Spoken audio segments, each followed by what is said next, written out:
Good afternoon. Welcome to the afternoon experiment. My name is Emanuel Livingston. I am with you until I don't really know. We'll see. We'll see how it works out. Uh Come in. I appreciate y'all. As usual, you say hi to me, I'll say hi to you, and then we'll get on with it. So let's get started. Let's get started. Uh just for the record, I'm not in the best of moods. I'm not in a bad mood. I don't know, it's something on me. I'm not in the best of moods. So that's that. Second, for anybody bring it out, the eye is green. It's green and it fades to black. That's why you can kind of see through it. Because somebody going to bring it up. And, I like to deal with things before people bring it up. So it's red, black, and green. Um, that's why you can see through that. All right. So let's see. Let's get to it. Let's say hello to everyone. Robert Willis, good afternoon. Good afternoon, Robert. I appreciate you. Erica Hummins out there in Reading, good afternoon to you as well. Thank you for checking in. Louis Talbert, good afternoon. He's representing Sharonville. Good afternoon. Good afternoon. Thanks for checking in. Nick Brown, good afternoon. Oh, y'all hear that? That's my stomach growling. I ain't really ate nothing today. Nick Brown, good afternoon, representing beautiful Blue Ash. Good afternoon. And rounding out the top five, Anthony Prosser, he says good afternoon. Good afternoon to you as well. We got Sierra Brooks in the house representing Boston. Good afternoon, Sierra. Good afternoon. LaDonna representing East Price Hill. Good afternoon, LaDonna. Thank you for checking us out. David Herring, good afternoon. He's representing Westchester. He's representing Westchester. Not putting up my finger. He's representing Westchester. Good afternoon. Crystal Hoskins out there. She didn't say Christ Hospital. She might not be at work today. All right. But Crystal Hoskins, thank you for checking out the show. I appreciate you. Let's see. Yes, she is representing the Christ Hospital. Okay. Nakia says hello. Hello. Nakia, love it. Hello. Carolyn Smith in the house. Good afternoon. Good afternoon. Let's see. Am I going through a Muslim phase? I don't know what that means. I don't know. What is a Muslim phase? I'm not sure what that means. Samuel Campbell, representing Norwood. Good afternoon. Thank you. Thank you for checking out the show. Dwayne Larkin, representing Mount Airy. Good afternoon, Dwayne Larkin. Good afternoon. We got Janice. She's my favorite. Good afternoon, Janice. I appreciate you for checking out the show. Ben Thomas in the house, repping Northeast Deer Park. Move around in the area. Good afternoon. Pat Rogers, good afternoon to you as well. Pat Rogers checking out the show. Shahara Shine. I never say your last name. It's Shine, or is it pronounced differently too? But she's representing Sharonville. Good afternoon, Shahara. Thank you for checking out the show. Representing downtown at the Hard Rock Casino with Lindsay. We got Fame in the house. Good afternoon, Fame. Thank you for checking out the show. And we got Jerica. She says, hola me familia. And a heart. Heart to you as well. Good afternoon. Thank you for checking out the show. Oh, Daryl Carpenter in the house. Good afternoon. Good afternoon. Representing Forest Park. Shahara says it's shine, like sunshine. Okay. Yes. All right. So, apparently, they've reached some sort of agreement, some sort of a ceasefire, Israel and Gaza. And that's a big deal to some people. I mean, it's a big deal in that, to me, in that I don't like seeing or knowing about just death and war and destruction. So that's a big deal, and I'm glad that it happened. They're supposed to be releasing some hostages, 33 hostages to Americans. And they say this is phase one. They need to get them phases done quickly, like real fast, because we got a guy coming in office who he sure sound like he want a war. He sounds like he wants to be a wartime president. He's always sounded that way. Now, he didn't, to my knowledge, go out of his way to start a war the last time he was in. But he didn't go out of his way to end one either. So he definitely, y'all need to get phase 1, 2, 3, 4, 5, whatever done by Monday. Because I feel like you've got a guy coming into office that don't seem, based on his rhetoric, he don't seem to care about peace. Based on his rhetoric, he really seemed like he wants to be a wartime president. I think this guy wants to use a nuclear weapon. Like, I think he's always dreamed about it. Like, oh, I could drop a nuclear weapon on someone if I were ever the president. Then when he became the president, he's like, oh, I could do that. And he had enough people around him that they were like, dude, why? Why are you trying to drop a bomb on somebody? Stop. Can we drop a bomb on them? Like, stop. No. Can we drop a bomb on them? No, we can't drop a bomb on no damn body. Stop.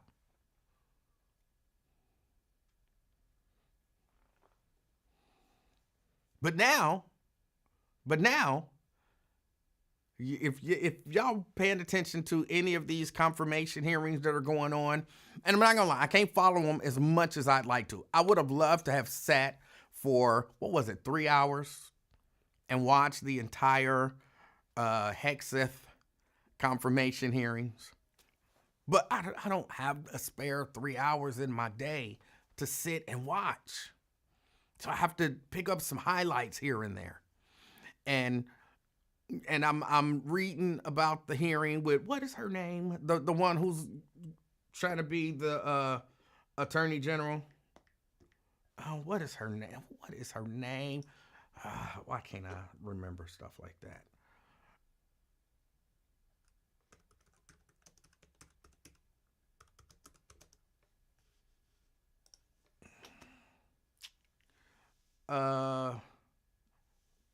Pam Bondi.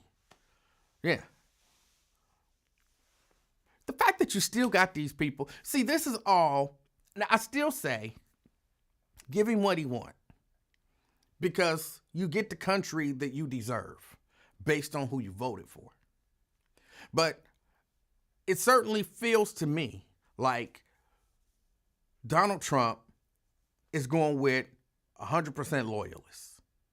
Like, if you are willing to stand up and say just something simple like Joe Biden won the 2020 election, it's the past. It shouldn't be no big deal to say Joe Biden won the election. Period. But that would be disloyal to Trump. So these people won't say it. And I know y'all think somebody out there is thinking, but why would they have to say that? Like, what difference do it make? He won this time, because it shows you're willing to even look past fact, and your loyalty to him is such that you will lie about things that we all factually know happened. And if you will lie about things that we know factually happened because he wants you to, you have no loyalty to fact, truth, reason, logic. You are only loyal to Trump. And that's dangerous. Just watching it, we can see that's dangerous. And as much as he seems to want to be a wartime president, as much as he seems to want to disregard the Constitution, disregard people's rights, disregard regulations and rules and laws, it's the people around him. Remember those guardrails they kept talking about? It's the guardrails. But he's putting up guardrails that he knows won't hold. They won't even try. Hold on. Someone says the show is not on your page. Hold on.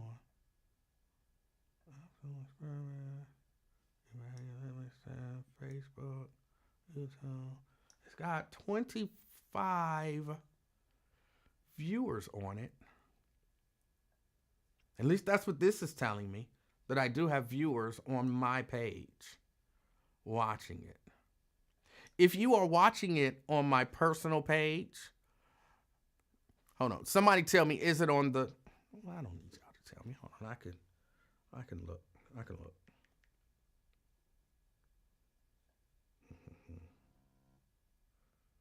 Emanuel Livingston. Yes, it is live on the personal page, Regina. I'm not sure what's happening with your connection, but it is live on the personal page. So you might want to look into that on your end. What was I saying? I was talking about the president, the incoming president, the president-elect, that seems to want to be a wartime president. And he's surrounding himself now with basically no guardrails. It's like you go in and using, sticking with the guardrails metaphor. You know how you're on the little off ramp or whatever, and they have the little guardrails up. So if you careen off, you will hit the guardrail, and that'll keep you from flying over that cliff. And that's what I feel like happened last time. Well, this time he's taking those guardrails down, and he's replacing them with lasers. Not lasers that'll cut your car in half or anything like that. Just lasers so that it's something there that's visible. But it ain't nothing that's going to stop you from going over the cliff. Nothing's going to stop that car from going over the cliff just with a laser line. That's what these people are. There's nothing he's going to say to them. There's nothing he's going to suggest to them. There's nothing that he's going to order them to do that they will say, no, I'm not doing that. They asked Pete Hegseth. They asked him yesterday, like, what happens if he gives you an illegal order? Will you do it? Well, I reject the premise that he's going to give me an illegal order. I didn't say he's going to. I said, what happens if he does? Well, he's not going to do it. But what happens if he does? And then they pointed out instances in his previous term where he did. Where he did give illegal, unconstitutional orders.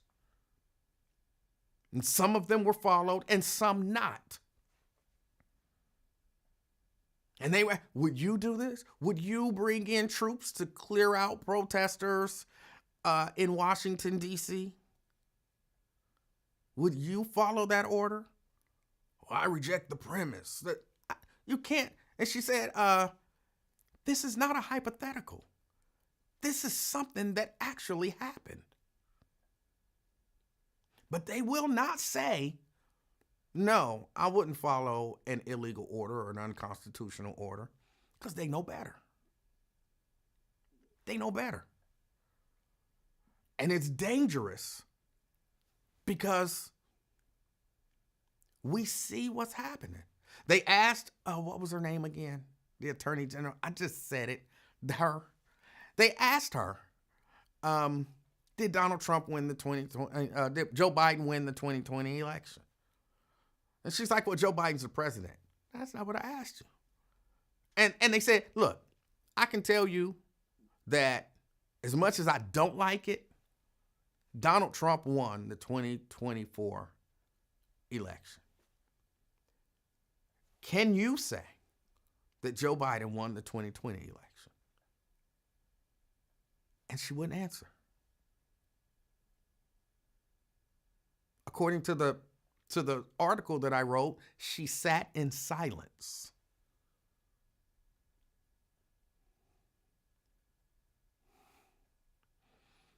This is the administration that's coming in.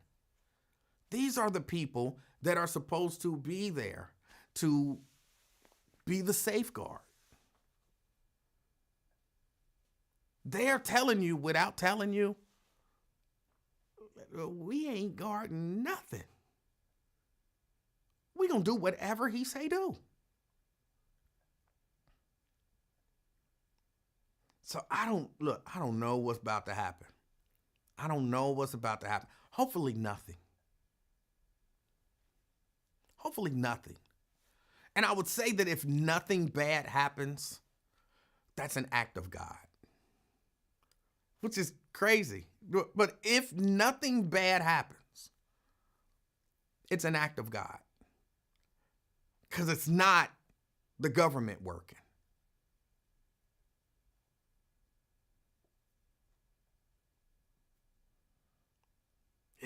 I think it'll literally be an act of God. Like that is God saying, no. I'm not going to let you do that. Because he's going to have the rest of the government to do it. And they're not,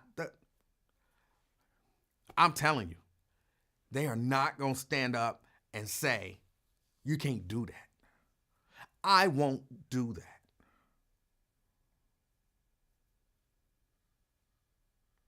When Dick Cheney is reasonable compared to you. Yeah, Dick Cheney, dude that shot somebody in the face. When he's reasonable compared to you,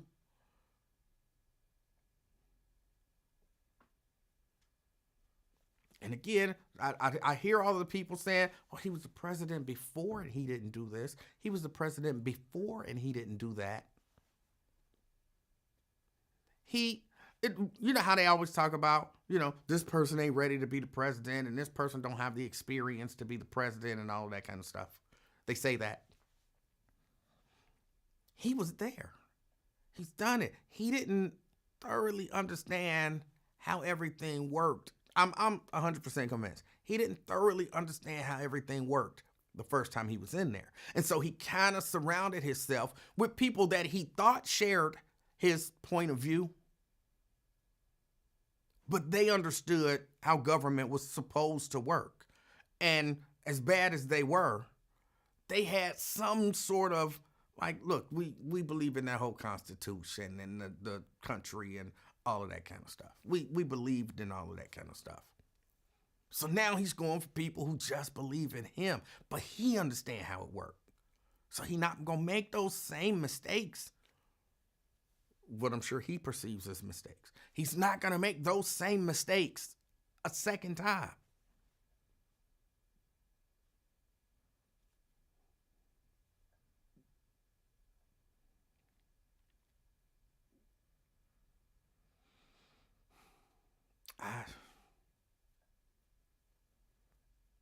But you get the country that you deserve. You get the president that you deserve. And it's, sure, I didn't vote for him. I didn't vote for him. But not enough when you're dealing with a collective, if not enough people get out there and say, this is what I want to see happen, and that's what I want to see happen. I go back to the strike. What strike, man? I was in a union. There was a vote on a strike. We were on strike. We could have got more money. We could have got better benefits. We could have got, a few other things that we wanted. But not enough people voted to stay on strike. And we were squeezing them. The company was feeling the squeeze. But they squeezed some other people. And when the strike was over, which is always, for some reason, it always seems to be the way that things go. When the strike was over, some of those same people that they squeezed, a lot of undocumented workers, some of them ended up not there anymore. And I didn't feel bad for them. I didn't feel bad for them because we got what we deserve. We made a bad decision and now we got to pay for it. So, yeah, I'm looking at all of this stuff. I don't know what's about to happen. But just, I'm not going to tell you to watch them, but just pay attention, go through and look at some of the highlights and all that kind of stuff. And oh, that's the legacy media, and they're showing you what they want you to see. I don't just look at the legacy media. I look at all kind of stuff. I look at people that I don't agree with.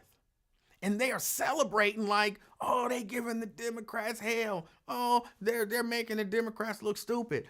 But what are they saying to make the Democrats look stupid? They're not answering the questions that they're asking. They're not acknowledging wrongs and all that kind of stuff. That Hegseth guy. It was one exchange. I don't remember who it was with. Where the guy had pointed out, was it Hillary's running mate? Who was Hillary's running mate? Kaine. Tim Kaine, was that his name? He was asking, I believe it was him, and he was asking him, I think it was him. We have all of these reports. He said, I'm going to just go through them one by one. I don't remember what they were, but you were drunk here and they had to drag you to your room. Did that happen? He never said no. You were drunk in this time, whatever, and you passed out and they had to drag you to your room. Did that happen? And what was it that he kept saying that those are anonymous smears? Was that the term that he was using? That's an anonymous smear.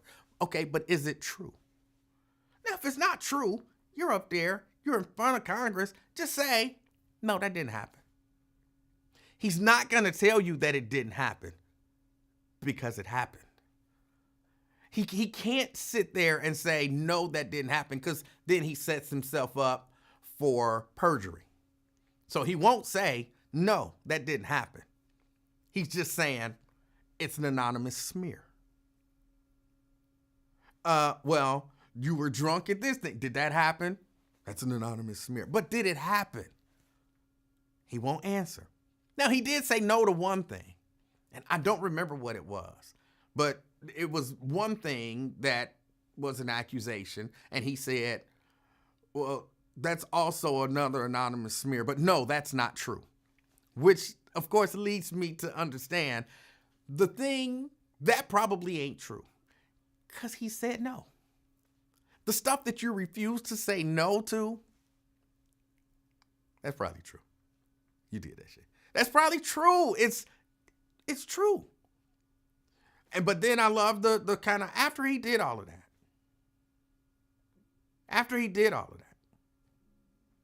he asked him, do you believe that a person who would have all of these incidents and all of these things with women and all of these, do you believe that type of person is fit to hold the office that you're attempting to get? And if I recall, he wouldn't answer the question. He would not answer the question. Now, y'all know me. My whole thing would be different. Emanuel, was you drunk? No, I wasn't drunk. Emanuel, did you take your female colleague to a strip club? No, I didn't take no female colleague to no damn strip club. Who even said that? Did you pass out and they had to drag you to your room? No, I didn't have to do that. That's not true. It's not true. Do you think someone who did all of those things would be qualified for the position that your Department of, well, that's Department of Defense that he's trying to become, right? I'd be like, no, somebody who did all of that, they don't deserve to, no doubt about it. But he can't say that because he did all of that stuff. And that would be him saying, I'm not qualified for the position. They asked him about cheating. You know what I'm saying? Like, didn't you take a vow? I don't remember who that was. Didn't you take a vow when you got married to be loyal to your wife? And didn't you have a wife and then get another woman pregnant while you were married to your wife who ended up being your next wife? Like, and wasn't his wife pregnant when he got the other girl pregnant or something like that? Just some real messy stuff. And they tied that in like, if you can't even uphold your vows to your wife, what make us think that you can uphold your vow to support and defend the Constitution against a guy that you will do whatever he says? Yeah, we gonna be it's gonna be interesting. It's gonna be interesting. I don't know what's gonna happen. But this whole cabinet, he did not go for qualified people. He went for loyalists. And it's wild. It's wild. 513-717-KING, 513-717-5464 if you want to get on board. Also, hold on, let me see. I had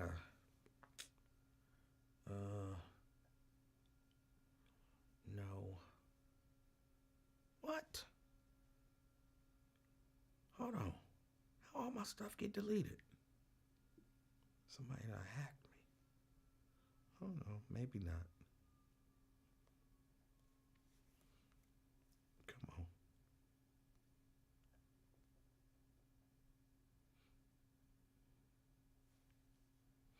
on. The FDA has banned red dye number 3 from foods, drinks, and ingested drugs. Now, I bring this up not because I got some huge beef with red dye number 3. I've probably ingested a whole lot of red dye number 3 because they say it's in some candy. So I've probably ingested a whole lot of it. Apparently, it's made with petroleum, and it causes cancer in lab rats and potentially humans. And they've known this for like since 1995 or something like that. Okay. And I guess in California, they banned it a while ago, but they're just now banning it. You know, the FDA is just now banning it. And I hear people who are, it's usually wealthier people,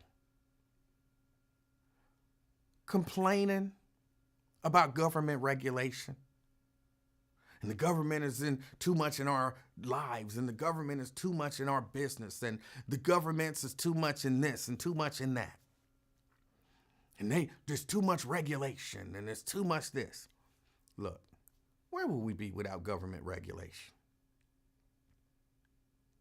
Every time I hear that, I think these are people who don't care about people. They don't care about people. They don't care about the environment. They don't care about, lives and safety and all of that kind of stuff. All they care about is making money. And whatever it takes to make money, they'll do it. They'll do it. Do you think you'd have a seatbelt in your car if it wasn't some government regulation that said it had to be in there? How much do seatbelts cost car makers annually? I would imagine a lot of money. I didn't look it up. I would imagine it costs on a regular basis a lot of money for car makers to put seatbelts in cars. You think they would put them in there if there was no regulation that said they had to have them? No, because that's more money that they could make. More money. If they know something is causing me cancer, and I don't know, I don't know red dye number 3. I didn't know what it was made of, and I didn't know. I just like candy. You know what I'm saying? And the FDA is kind of supposed to be there to make sure that, stuff is going to be safe. So, I'm sorry, they got to regulate some stuff. But all these people, they need to remove all these regulations. All these regulations need to be gone. Regulations need to be gone. That regulation need to be gone. These regulations, we have too many regulations. Those tend to be, I'm not saying everybody who says that, because maybe they're not thinking about it, in terms of big picture.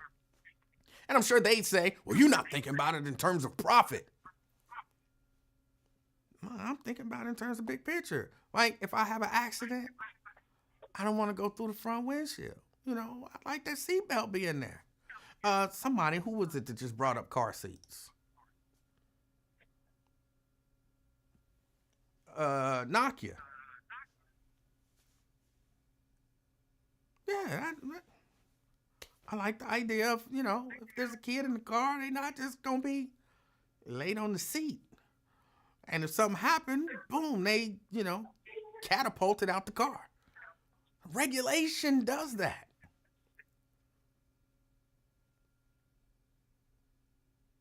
So when you hear people talking negative about the government regulations and how that's stopping people from making money, car companies been making a whole lot of money, and there's a lot of regulations there. Could they make more with no regulations? Sure. If there wasn't for all them regulations, they could hire more people. They wouldn't hire more people. They would just pocket that money. So I'm down with government regulations. I'm down with government regulations. CK. Yes, sir. How you doing? Taking my call. Thank you for taking my call, Mr. Livingston. Thank you for calling, sir. Listening to your dialogue while I was on hold. Oh my God, it was. You said go through the windshield. You said something about the windshield. Yeah. I mean, there's even regulations about the windshield, about the way that the windshield has to be. Those side windows, the way that they have to break and all that kind of stuff. Those are all safety regulations. Yeah, I'm with it too, because like you said, remember, if you cut the tag off the mattress, that's a felony, Class C felony. Remember that when we was kids? No, that's not. It never was. What was it? What happened with the cutting off the mattress? Yeah, if you read that tag, if you're not the consumer, like people who make the mattresses and pillows and all of that kind of stuff, they're not allowed to cut those tags off, because those tags have information that the consumer might need. But once you buy it, you can cut the tag off. Oh, so you're talking about information for the flammability of the mattress? All of that stuff, yeah.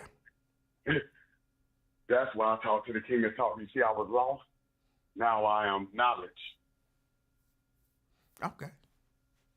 You see what I mean? Now I've been using the prayer. I just prayed with an overweight white woman, and she said that she's doing better since we started the prayer. I prayed for her last week. Now she's feeling her nerves again. She said, I'm in pain today. I said, oh, we're going to pray. She said, no, the nerves is good. I mean, I'm feeling it. Oh, I said, oh, okay. See, she went, she lost the pain. So, we're praying. I'm praying to the Lord specific. Hold on. Wait. What? What? I'm using prayer to heal the community. Remember, we were talking about the angels. Now you have to understand that the angels are already here in human form. Angels come down and help you at certain times in your life when you struggle. Like, oh, you're just an angel. If somebody just blessed you when you're down and out, that's what an angel does. Wait, so what fat white lady is you talking to?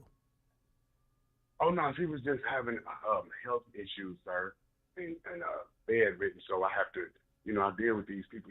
I'm becoming a better person now, sir. Wait, remember? you are dealing with a fat white lady that's bedridden? Of course, sir. So you went to her house? All different. No. It's a little more serious than that. You went to the hospital? Yes, we have to do prayer. I'm healing the community. That's what I do now. Wait, where did you meet this? Where did you meet this fat white lady? In the bed, written, sir. What? Where did you meet her? I'm asking you, where did you meet her? Yeah, at my occupation, we go see them in hospitals, and we pray for them. I thought you worked at a chicken joint. What? Why do you always go back to that? That was years ago. Y'all can't keep up, Jesus. I just did a year in the damn laundry room. What's wrong with you? Okay. Y'all I'm going back sorry. 6 years. Good I God. I didn't know. I apologize. And I was thinking, You always say why that. do Every they time have I the see you, I done had dude? 18 Why jobs. is the dude And, that fried chicken meeting people at the hospital to pray? I Okay, so told that's you. not your job. You You do something different But now. I'm saying, but sir, we've been in this movie for years, the same movie, and you always remind to the beginning. Remember, I was on top, I was balling, then I fell off, went through suicidal thoughts, and remember you helped me through it, and you told me to go to counseling. I went in counseling. Now I'm becoming a better person using prayer to help the sick, and I'm giving money to the less fortunate. Okay. Okay. Look, Yeah, I'm sorry. I forgot. yeah. Or at least I was not aware. Like I said, if I was aware, I forgot. I thought you still worked at the chicken place, You know, but you talked me through you all don't. this, sir. Okay. So now you do outreach to To help hospitals people, and you like, deal with yeah. bedridden people. Well, And good for you. I ran into an African American couple, a beautiful married couple. They probably was in their late 60s, maybe mid 60s, and I hit them with the Luther Vandross. So the wife, her favorite was Luther, but the husband's favorite was Teddy P. You know what I mean? So all this counseling that you're giving me is coming out in the healing process also. Okay. You know that Luther, even though Luther's good, I mean Luther's gone, his spirit still helps people today because they still love him. Okay. And I told them about how I wanted to debate about how he destroyed the stigma. His whole lifetime, nobody cared about him being his sexuality because he was so talented. And most people agree with him. You know, when you're that talented, your sexuality doesn't mean nothing. All right. Yes, sir. And but but like I was saying, with the angels, that's what I'm saying. So you don't see the angels. So you must ain't never had no. Because remember, now you get proved wrong in all your theories. Remember, you told me love. I told you love is pain. You said no, it's not. Hold on. I told you what?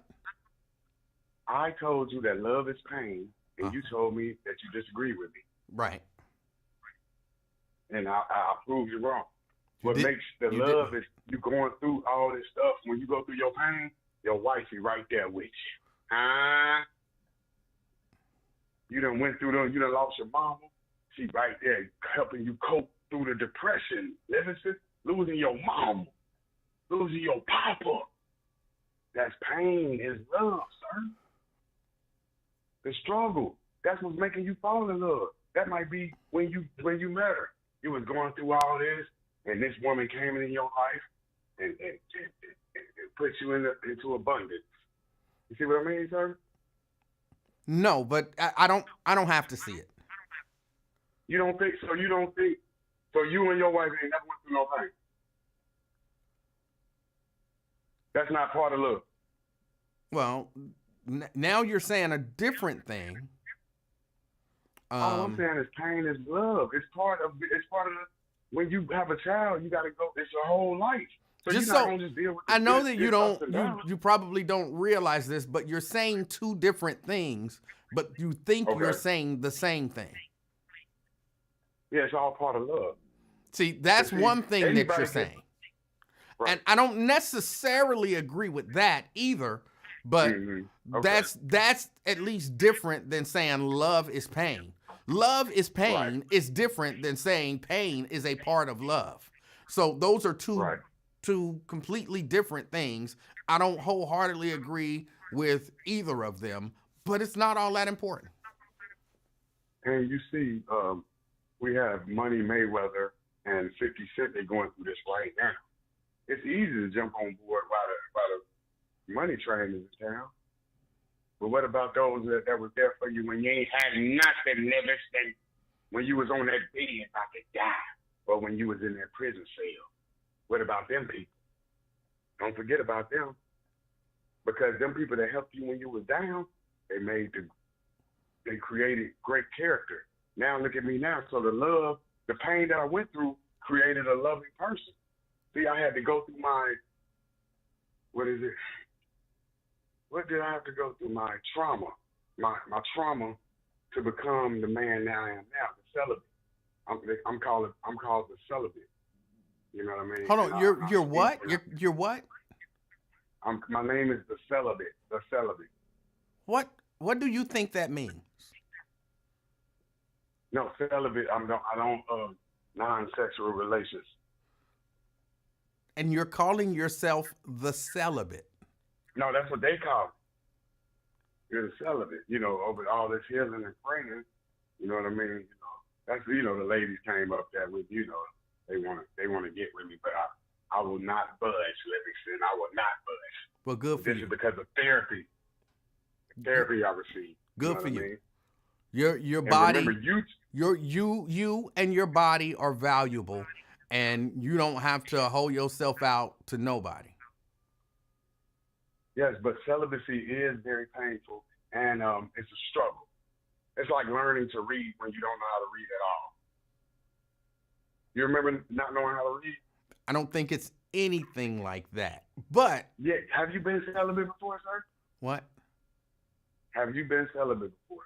Yes. Usually not by choice, Yeah, but yes. What you mean usually not by choice? Well, have you done it by choice? I have. Or you just went through a dry spot? No, I have. Right. Yes, I have. And it was nothing like Yes. learning to read. I don't, that doesn't make sense to me, but it makes sense to you. And that's all that's important. So do you remember learning how to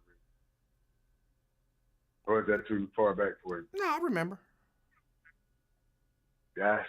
Remember, I couldn't graduate. Remember, I was a third grade dropout, returned back in the 8th. So I was very limited on the educational line. I never made it past, when it went to pre-algebra, it was over fractions. I could just go adding, subtracting, dividing. What does Once you any hit of this that have to pre-algebra, do with being celibate or government regulations? That's what you don't think the government should enforce sexual activity or celibacy with the pregnancy rate? Absolutely not. But I do agree with government regulations because I don't agree with taxes being taken out, but I do agree with I think some of those regulations provide help for the community. I think they do. Well, I don't I like think some of them taxes do. being taken out, but I understand that that's how, we pay for the services and all of that stuff that we need. But I wouldn't necessarily consider that government regulations. Mm. So you saying as a poor person, I pay more taxes than a rich person? A rich person pays less taxes per diem? Sometimes they pay a lesser percentage, depending on how poor you Right. are. Right. Sometimes they pay a lesser percentage than you do. Yes. But again, those aren't the government regulations that I was speaking of. Like I said, I was talking about regulations, typically on a lot of times on businesses and things like that to help keep us safe, to help keep our water and our air and all of that kind of stuff safe. Yes. And I just want to tell you, as a man of God, I appreciate you. I told y'all, I bare my soul to y'all. I told y'all I suffered a traumatic brain injury, and I had a lot of doubt in myself. But it just feels so good to be back. I feel reincarnated. You know what I mean? It just feels so good, and I just dealing with this. I know you have hard times understanding me. Because not only did I have a traumatic brain injury as a child, in my accident 2 years ago, I actually suffered lacerations on my face and some brain trauma. So that's the only. Bear with me, people. I love y'all. Hold on, I have a question for you, and I'm sorry, Yeah. y'all. If this takes us down a rabbit hole, it's not my intention. No, let's do it. But you said you are a man of God. Yes, ma'am. Yes, sir. Yes, sir. I'm sorry. That's okay. What makes you a man of God in your mind? Every day. He woke me up, Livingston.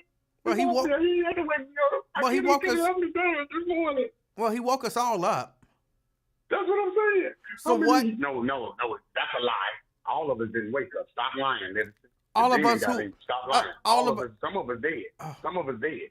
Oh my God. Some of us died in our sleep. So you want to get over that? Don't get over the demon. Don't get over the demon. How about the people got shot? CK. Huh? When I say he woke us all up, I'm clearly talking about all of the people who woke up. Right. Right. So I'm part of the people. Why Right. would I thank him for that? So, but I'm saying everybody who woke up isn't necessarily a man or woman of God. So what makes That's you? what makes it. What? So you're saying just by just the very nature of you woke up, that makes you a man of God? No, I always had God in my life. I was baptized by the Reverend Fred Shuttlesworth, sir, at age 2 years old. And I was baptized over there on Harvey, sir.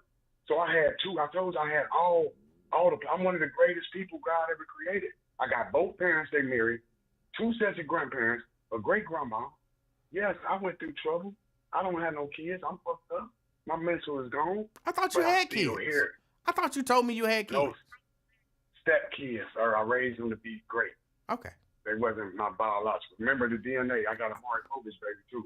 Look, So that Donna, wasn't mine. I thought the daughter was asked. mine. Yeah. That's what fucked me up though, because I thought I had a daughter for 7 years. Okay. You know what I mean? 7 years. But she about 30 now, and I wouldn't even recognize her. Ain't that something? That I is ain't seen something. it since then. Yeah. But what makes me a man of God? So I was baptized. I went to Sunday school and everything. God is what brought me here. Why would I turn my back on him? He's the beginning. He's the light. I just You don't know this? I was just asking. I just wanted to Now know you tell me. that in your mind what made you a man of God. That's it. I just wanted to know. Let me ask you: are you a man of God yourself? I'm a man who believes in God. I'm Okay. not sure. I would have to really sit down and think it through to be able to say with a great degree of confidence that I am a man of God. I'm not sure. I think so, but I haven't really just sat down and thought what makes one a man of God, and do I have all of those attributes? Do I do all of those things? I'll be honest, I haven't really just sat and thought about it. Real, because when you look at your life, you older than me, and you ain't really seen a lot of shit. See, I've seen a lot of murders. I've seen a lot of close people die to me. I've seen my people get on drugs. I've seen it affect the family. I've seen incarceration. I faced incarceration. I've seen violence. So I know all about God. Listen, you can get life in prison without the possibility, like Master P brother, see murder. Listen, I'm free. I'm walking with Jesus. I don't even have to carry a gun. Livingston does. Because he's not like me. I don't have to worry about a gun. I'm a man of God. They won't even touch me. I'm floating. That's how it feels. Now, I'm not literally floating, but it feels like that. People love me now. Okay. Because when I was on top of the previous life, I didn't appreciate it as much. I was still a man of God, but I didn't appreciate it as much as the resurrection. It's like I feel now the stories from the Bible, I'm a story of the Bible. So that's why when I talk about death and everything, I'm like, this will be written. Because I don't think Jesus Christ, I don't think he thought it would be written. So he's no different than us. Do you think he thought he would be a historical figure when he walked the earth? Yes. Or you thought he believed it, that he was? Oh, do you really believe that? Or are you just talking out your damn mouth? You believe it? You really thought he was going to be a historical figure? Both of those things can be true at the same time. I do believe it, and I'm talking out of my mouth. So while he was on the planet, you thought they're going to remember me 10,000 years from now? Yes. That's probably what Muhammad Ali felt too. Hey, Michael Jackson might have felt. I mean, there's people that feel that way, but he seemed like a humble guy. I wouldn't think he thought like that. But much love to your family, and keep on prospering. And I'm praying for everybody in the comment section. I love all of y'all, and I want y'all kids to do well. Much love, sir. Thank you, sir. All right. That was CK.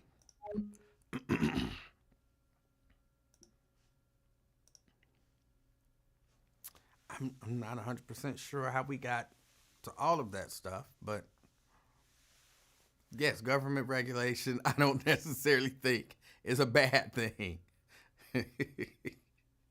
And I won't allow people to convince me that it is.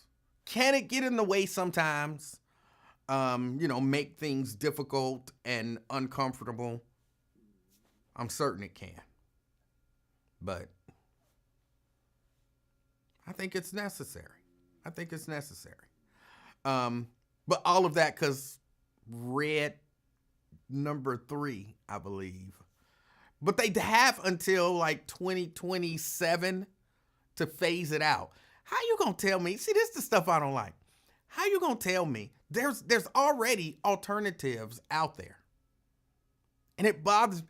Look, this causes cancer. You got it in your candy. You got it in your food. You got it in your cosmetics. This causes cancer, potentially. So you can keep giving it to people for the next 3 years. I think when you find out stuff like that, like this causes cancer, that should be like some almost immediate, like stop using it. We got alternatives. You got, a couple weeks or whatever. And you ain't got to recall all of your stuff maybe. You done already made it. It's out there in the marketplace. But moving forward, don't use it no more. Because it'll cause cancer. But keep using it for the next 3 years. But in 3 years, you better not be using it. That don't necessarily sound like the best of regulations and, the way that they phasing things in or phasing things out. I don't really like that. Myosha says, read an article that said soda kills 300,000 people a year. Where did you read that article? Look, some of the stuff that you read just don't be true. People just say stuff. The soda kill 300,000 people a year. How? I don't know that is a claim that can legitimately be made.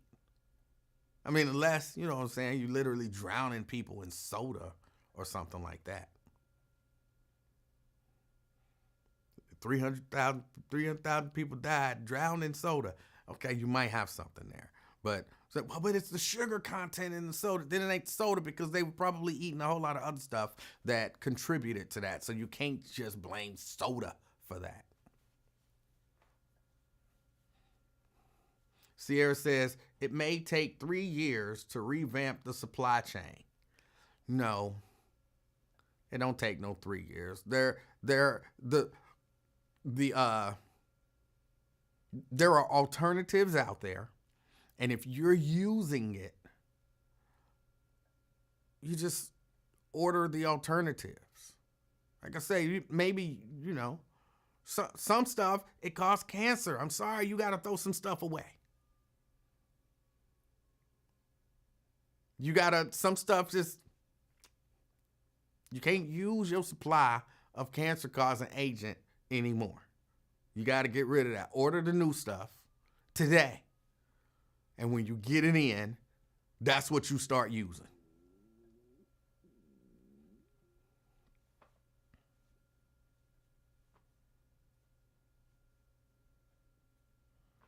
It don't take 3 years to do that, though.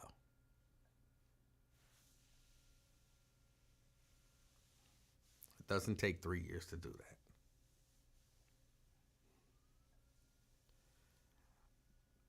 Sierra says you have to find suppliers for the alternative and then test to make sure the product still meets requirements. No. Because there are already people using the alternatives. And they know that this stuff means, a lot of people, some people don't know. But a lot of this stuff, for whatever reason, like people talk about the regulations that we have here and how it stifles business and all that kind of stuff. But you know that they don't necessarily, I imagine you can get it, but soda in even Canada and other countries, they don't make it the same as they make it here. Because there are certain things that they're just not allowed to use. And so you let's say Canada outlawed red number 3 30 years ago. They stopped using it 30 years ago in Canada. They still use it here. Now, Canada outlawed it because it caused cancer. And Canada said you can't use that stuff. They got the Canadian formula, which I won't say is healthy, but it's less lethal than the American formula. Why wouldn't you just use the less lethal formula? And again, I'm not saying more healthy, because I mean, it's still pop. You know what I'm saying? It's still candy. It's still, whatever. But why wouldn't you use the less lethal formula? But you gonna complain when the U.S. says, you can't use that. Well, now I need 3 years to figure out something else to use. Use the same S you use it in Canada, over in the UK.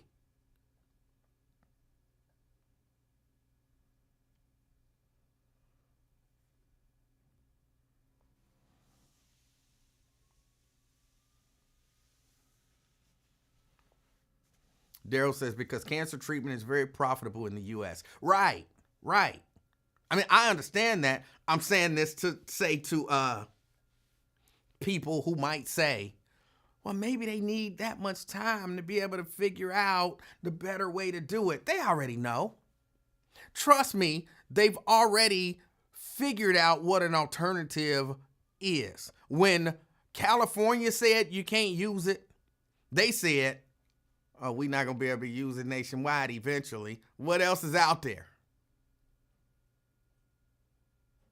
They know. They know what it is. They know where to get it. And they've tested it.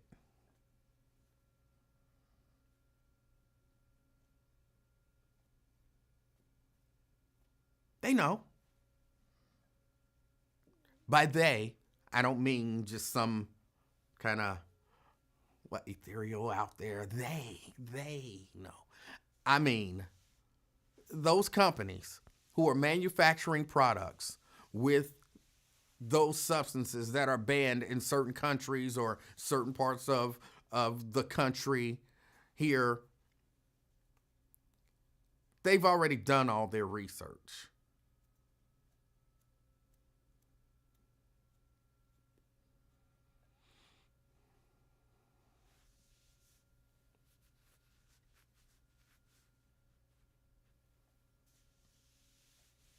Sierra says, I've seen simple labeling changes take 3 years because of the level red tape and regulatory reviews.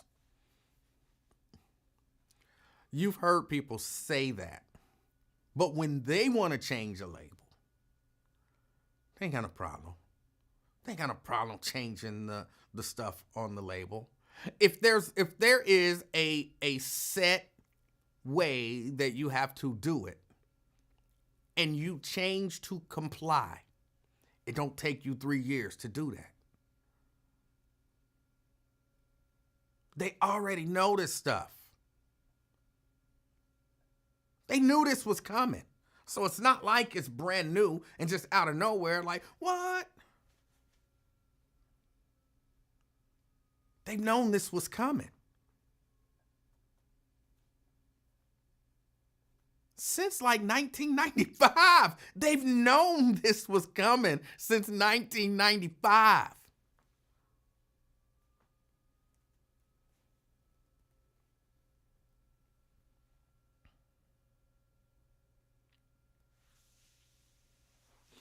I don't buy a lot of the corporate excuses, things that, people say, oh, it's hard to do this and it's hard to... No, it ain't. It's usually not that difficult to do the right thing. It might be more expensive to do the right thing, so you want to make it sound like it's really difficult, and that's why trying to not do it because it's going to cost you some extra money.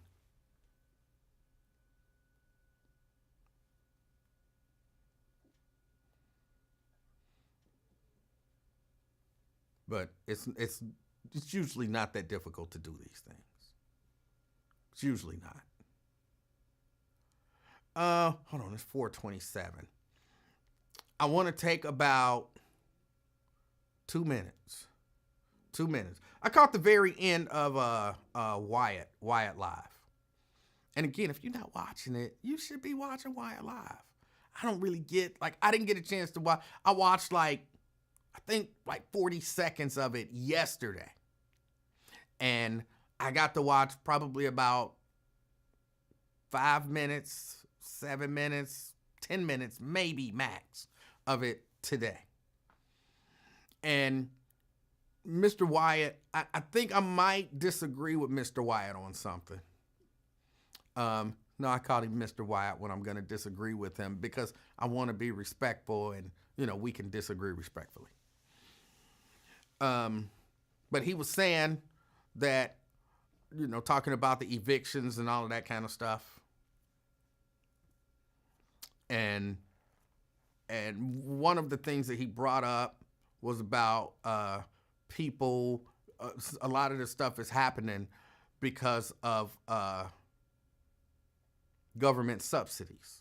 And kind of that's why you don't see a lot of people out working, and a lot of these companies have now hiring signs and they got to close early and all of that kind of stuff. And a lot of that he felt like was due to government subsidies. Now that the government subsidies have run out, then, people are getting evicted more. And I agree with that to a certain extent. I mean, clearly, if I'm helping you out with your rent and then I stop helping you out with your rent, if you can't make your rent, you're probably going to get evicted. So that would, account for some eviction rates potentially going up and all that kind of stuff. I don't agree about the working thing. Now, sure, I'm sure some people find a hustle and, whatever. But some of this stuff, I think employers, hold on, before I even go there, just because a company has up a now hiring sign, don't mean they actually hire. If you didn't know that, let me tell you. Just because a company has up a now hiring sign, that don't mean they actually hiring. They put up now hiring signs to build up sometimes. Like, we might be hiring at some point and we want to have a number of people in the queue if we decide to hire. We want to see what the market is and what is going on out there and, who's looking for these type of jobs and all that kind of, there's a lot of reasons why companies say they're hiring, but they're not always hiring. That's number one. So, and then some of the jobs that do hire, some of them jobs is just not fit. And if you need money, if you need a job, then how are you to say that this job ain't fit? Companies haven't necessarily, I'm sure some have, but some companies still haven't come around to the new economy in America. And I think we're living in an America now where people can say, you know what? I'm not going into some boss that's going to talk to me bad. That's going to expect too much out of me for what they paying. That's going to treat me bad. That's not going to pay me fairly. I'm not busting my ass I'll bust my ass for me. There are so many kind of new avenues out here for people to get money. So instead of going to work for, sorry, CK, Popeyes, I go work for DoorDash. I probably make more money working for DoorDash than I could for Popeyes, and I do it when I feel like doing it. I pick up where I want to pick up and drop off where I want to drop off. Do I assume some risks? Sure. I assume some risks. But I can make more money doing that than going to work for Popeyes.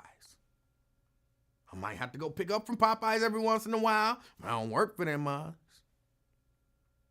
There are so many different things. I can, drive my car as an Uber and make a lot of money doing that. So I don't have to go work for Walmart or White Castle or Kroger or, whatever. I can, to a degree, I can be my own boss.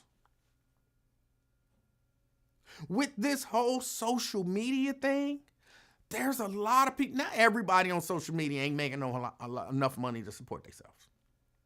But there's a lot of people who are making content and getting paid for their content. There's a whole entrepreneurial spirit taking over in America and in the Black community specifically, where everybody is an entrepreneur now. Y'all know I watched that, and I don't want this to devolve, but I watched that Pop the Balloon or Find Love show. The one with, what's her name, Arlette. I feel like hers is the real one. I don't know if hers is the original or not, but I feel like hers is the original one. It might not be, but hers is the real one. And I hear all of those young people, when they say, what do you do? I'm an entrepreneur. A part of me is like, that's just something to say. But another part of me is like, you know what? People are out here hustling. People are out here they have figured out, especially these younger people, they have figured out, I don't have to work for the man. I don't have to punch a clock. I don't have to, you know what I'm saying? I don't have to do all of those things. I can get out here and I can make my money however I make my money and be successful. I can start a clothing brand. And if I got the right people and the right connections and the right vibe, the right swag, the right whatever, I don't even know if people still say swag. I got the right whatever. I might not be a multi-million-dollar thing, but I can make enough money to live. I know a guy. I'm supposed to be meeting with him. I know a guy. He doesn't have a clothing brand. He just designs shirts. And they drop ship. So all he do, I don't want to say all he do, but he sits at home and he comes up with designs. And then you go on whatever site, Etsy, Shopify, whatever, Amazon, all of these different sites that people go on to buy things. And you see his shirt and you click it and you buy it. He don't ever touch a shirt. You get that shirt and then he get a check. And if he sells enough of them, this man did not have a job for years. He only works outside of that because he wants to. He make enough money to live a pretty decent life just by doing that. All he do is sit at the computer and design. I don't know if he designed 10 shirts a day or 20 shirts a day. Post them. People buy them. The order goes to somebody else. They print it. They ship it. They take care of all of the payments. And then he gets, I'm going to say, a residual off of that. But because he sells so many of them, he don't have to do nothing else. You ask him what he do for a living? Yeah, entrepreneur. You got a job? He probably going to tell you, no, I don't have a job. What? How you living? You ain't got no job. I make money. I make money. That's what he does. And he makes money.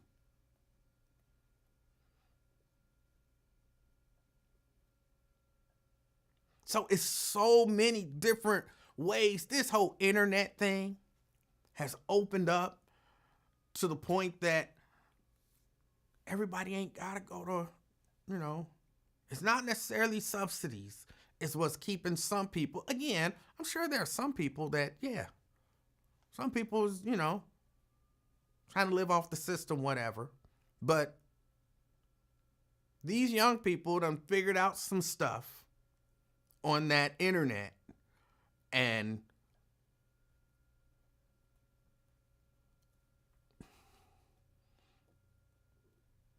now they'll go to Popeyes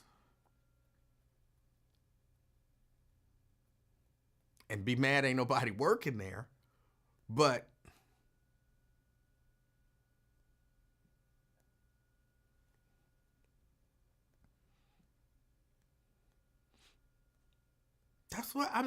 there are a lot of people out here doing that. Mayo says, I stopped watching Dr. Boyce Watkins because he said every black person in this country should have their own business. Such a dumb statement. Well, I don't know if it's dumb. I don't necessarily agree with it. But every black person in this country could have their own business.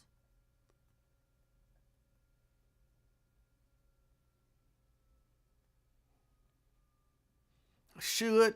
I don't necessarily agree with that. I don't necessarily agree with telling people what they should and shouldn't do. Well, sometimes I do, but usually I don't.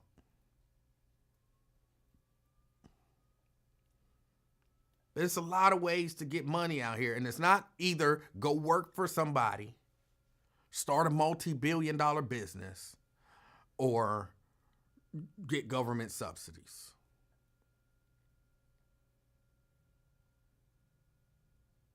And if you ever, y'all know, I go to restaurants every once in a while, and I still hear the way the managers be talking to the workers.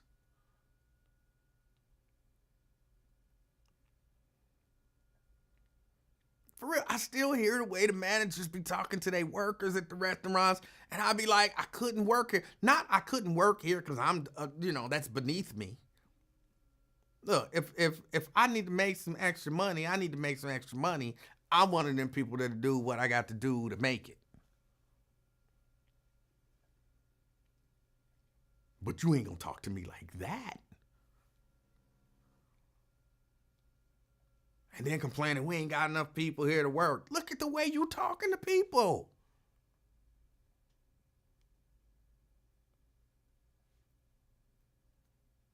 Employers really had to get it through their heads. A shift is happening. You don't just have to pay people more, but you need to start treating people right. And I find a lot of times the people who are paying or the people who are in charge of managing people, they don't really know what they're doing. And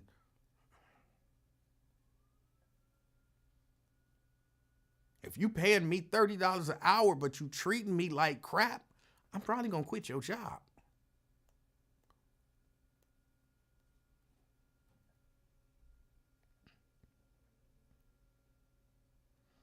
Nat says, if everybody is an entrepreneur, there are no employees. That's not necessarily true.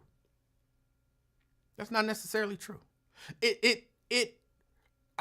In practice, I see what you're saying, but it goes back to before, think back when people bartered. Like, I'm a farmer. You need to eat. You a mechanic. I need my car fixed. You know what I'm saying? I give you food for your services. Neither one of us is an employee.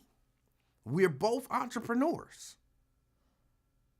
We're exchanging goods and services.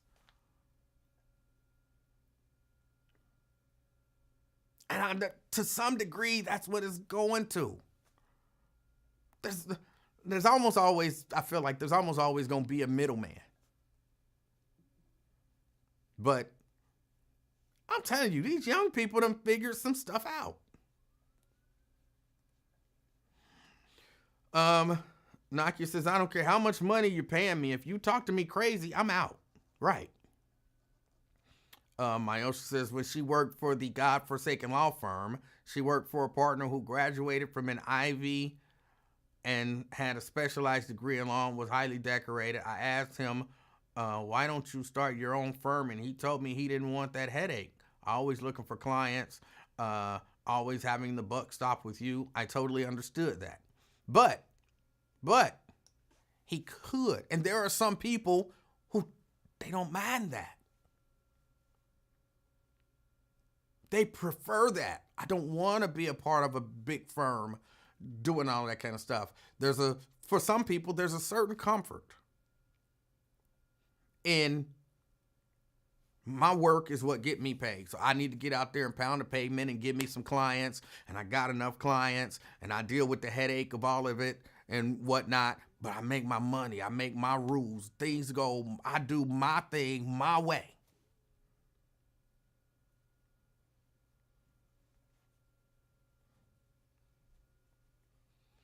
So, I mean, that's what I'm saying. I'm not saying everybody should. I agree. I would never tell you should start your own business. But I would say you probably could. And if you put in the work, you could probably, hopefully, make it successful. Enough for you to, you know what I'm saying, do what you got to do and live. Now, one of the drawbacks of these young people is their expectation be really high. Unreasonably so.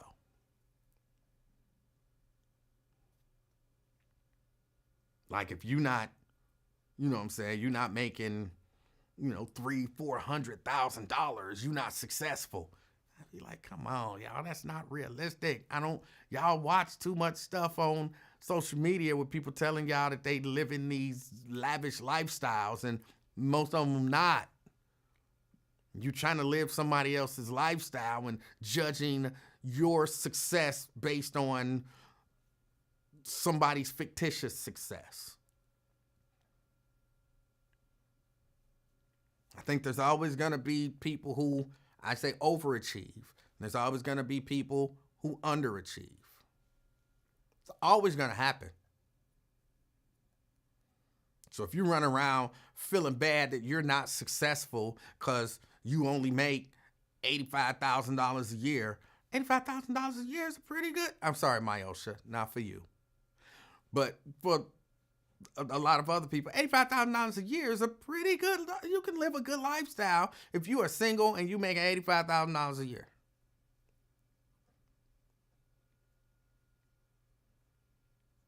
But a lot of these young people, like, you only making $85,000, you ain't making six figures. At the least, you need to be making $200,000. Like, come on, y'all. Their expectations are maybe a little, and I'm not gonna say don't shoot for that, but don't measure your success by that. Don't measure your success by that.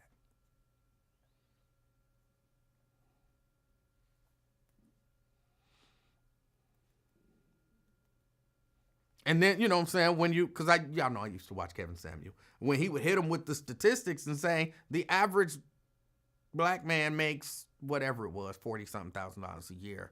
And you're in the top, like, 2% if you're making, six figures or whatever. Boom, it blows their mind. So only 2 out of 100 black men is going to make that? Like, yeah. So you're saying 98 out of 100 black men are unsuccessful because they not making whatever that arbitrary number is you set in your own head. I guess you got a right to feel that way. And so they all out there chasing 300, 400, 2 million, all of that kind of stuff. But yeah, no, I just disagreed with the idea that it's subsidies. Government subsidies has made everybody not want to go out and get a job. Like, nah. Some people just had it. I had it. I'm fed up, and I'm not dealing with this stuff anymore. Okay, now, of course, before I go, I want to talk about Jasmine Crockett and what's her name, Nancy Mace or whatever her name is, who invited her to take it outside.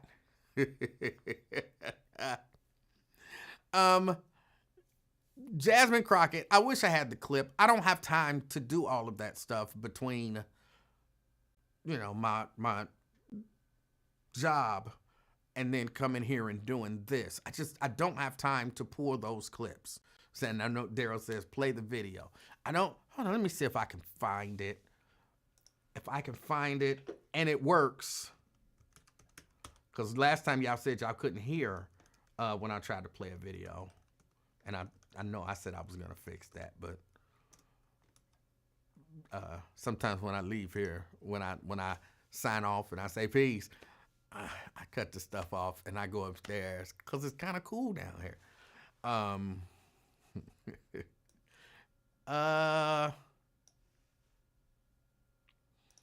So I'm going to see if I can find it and play it.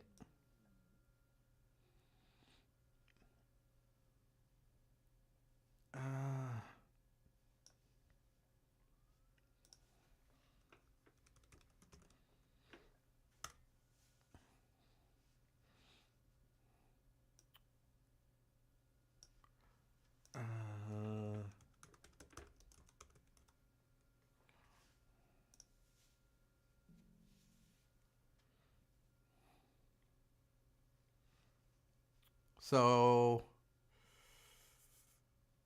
let me see if I can find it.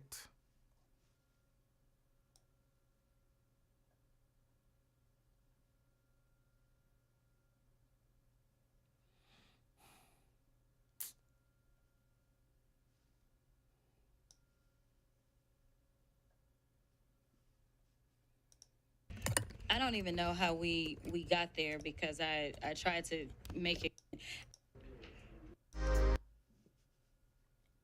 They try to play commercials. Can y'all hear the little commercial music playing? What rule? Fight the rules. We got there because I tried to make it clear how many civil rights, it doesn't just boil down to one conversation, but I can see that somebody's campaign coffers really are struggling right now. Y'all can hear that. Y'all she can gonna hear keep that. saying Okay. trans. Okay, hold on. Let me see if I can. I'm going to try to pull it up here. I'm going to try to pull it up here. Let me add this. Go here.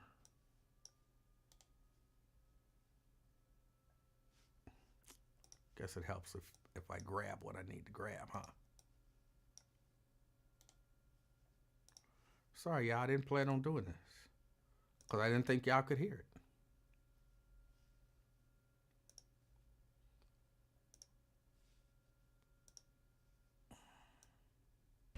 I don't even know how we got there because I tried to make it clear how many civil rights, it doesn't just boil down to one conversation, but I can see that somebody's campaign coffers really are struggling right now. So she gonna keep saying trans so that people will feel threatened. And child, listen, I want y'all to tell me whether or Do not. not call me a child. I am no child. I want Don't to even find start. out I am a grown which woman. of those I am 47 years emails old. I have broken actually more have. glass ceilings than you Chairman, ever I will. am reclaiming my Let's go. time. You will not do that. I Order. am not a Chairman, child. I am not a reclaiming child. my time. If you want to take it outside, Mr. Chairman, the committee is not Okay, in order. all right. Order. Point of order. Point of order. Order. Chair recognizes Ms. Crockett. No, point of order, Mr. Chairman. State your point. Is it allowed in the rules for a member to incite violence against another member? I mean, she said she wants to take it outside with. Hey, I have the Crockett. First Amendment right too, And young so man. I have the I'd like First those Amendment words right. to be I'm not taken gonna be a down. child. I I'm am not gonna moving be to have called a those child words by taken any of down. you. I believe it's against the rules to Going incite outside doesn't violence incite against violence. another You have a member of conversation Congress. that isn't. The committee will interrupting this suspend, committee. the member will state the words he wishes taken down. Where she said that we can take it. Now, hold on. I'm going to pause this because I think what she was saying before that was kind of important. So hold on a second. Hold on. Let me go here.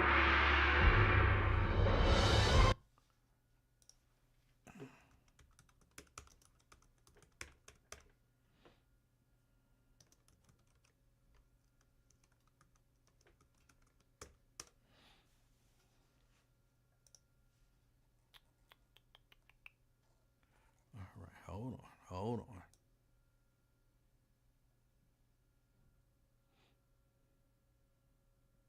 Hold on, let me see if this is At the desk.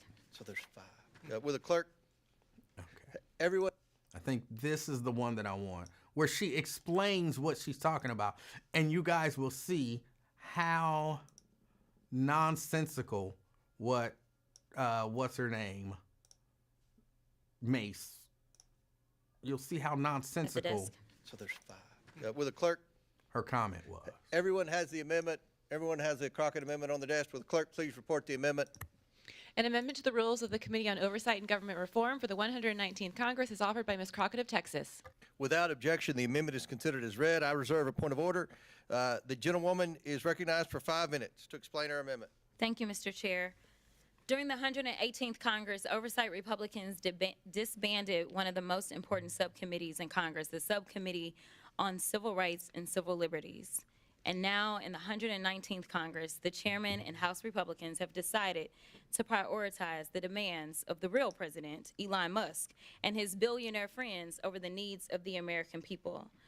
Now, we are about to approach the birthday of Martin Luther King. It's actually tomorrow. And on January 20th will be the inauguration of Donald Trump, but it will also be the observation of MLK Day.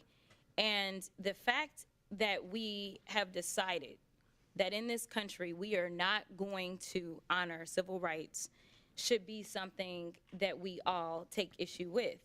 Considering the fact, for some that don't know what civil rights are about, because some people only believe that it deals with black folk, let me explain.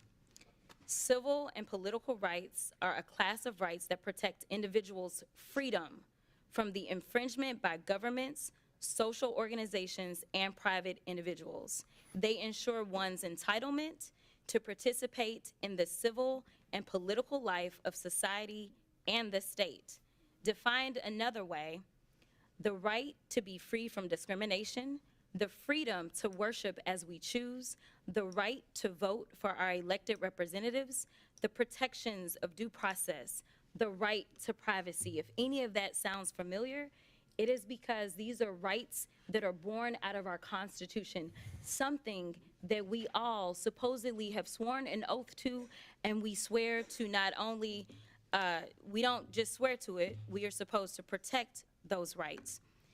Interestingly enough, we just had the funeral of one of our beloved presidents. And I caught a flight to Austin on the day of the funeral. And I had the honor of sitting next to someone who was a little familiar with the White House. That person was Lucy Baines Johnson. And when I tell you that she is a wealth of information, I really mean that. And when we had an opportunity to talk about what she experienced as her father was president during a time in which, honestly, our country was on fire, and I would argue that, unfortunately, our country is on fire right now. When I first ran for office, I ran for the State House and said that we were in the midst of a modern-day civil rights movement, and I have not been convinced otherwise just yet.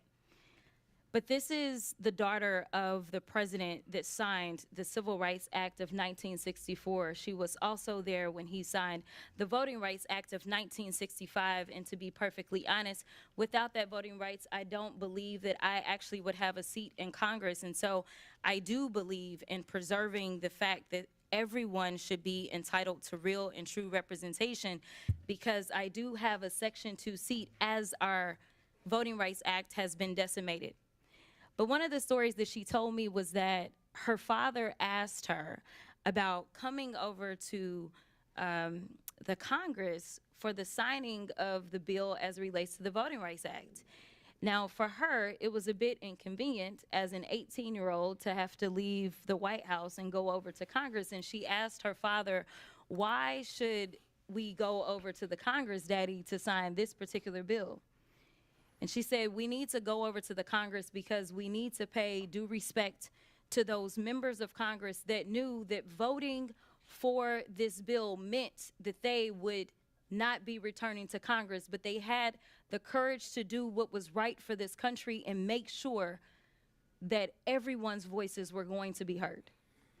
The one thing that we could do, the very small thing that we could do, is have a little bit of courage and decide that we are going to reinstitute this particular subcommittee, because unfortunately, I don't see the type of courage that the people that served back in the 60s had coming out of some of our colleagues. And so I'm asking you to do the courageous thing today and just institute a subcommittee that would make sure that we are looking out for those protections of everyone in this country, to make sure that we have real freedom, something that we all supposedly espouse to believe in. And with that, I will yield. Mr. Chairman.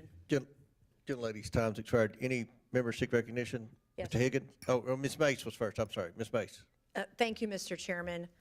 Again, I don't know what's going on today. I find it extremely rich and offensive. So we're talking about civil rights. I'm the former ranking member on the Civil Rights Subcommittee, something I believe in civil rights and civil liberties of all Americans.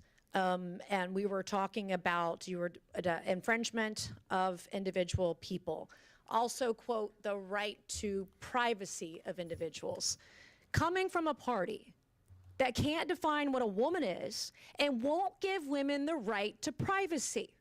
You all want men with penises, chicks with dicks, in the bathroom with us. You want women to be forced to undress in front of men in the locker room and in dressing rooms. And it's so hypocritical for you to sit here and say and be, screaming from the rooftops about the right to privacy and civil rights when you don't respect women.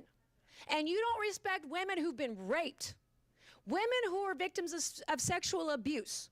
And you want me, a victim of rape, a survivor of rape, to go into a locker room and be forced to undress in front of a man? You have to be effing kidding me. So I don't want to hear about you talk about rights, individual rights, civil rights, because you can't find the courage from the 60s to fight for women all around America. Fight for women like me, every single woman. And as a rape survivor, I shouldn't have to explain to you why women have rights and why women, when we're in the bathroom, when we're in the locker room, when we're in a dressing room, why I don't feel safe when there is a man nearby. And the fact that we're going here and we're going to say all these things is the ripeness of hypocrisy on the Hill. People need to tell the truth. And if we're going to talk about the rights of individuals, we have to talk about it. Everybody has rights, including women. And at some point, men are infringing on the rights of women. We just had it today. We just had a vote about protecting women and girls in sports. And I believe it wasn't one. It was two people from the Democrat Party who voted to protect women's rights in sports today. Two. So this is, Mr. Chairman, this is a deeply offensive conversation to me today. We want to talk about real freedom. Women have freedom in this country. Women have the freedom to go to a private women's only space and not see a man in it.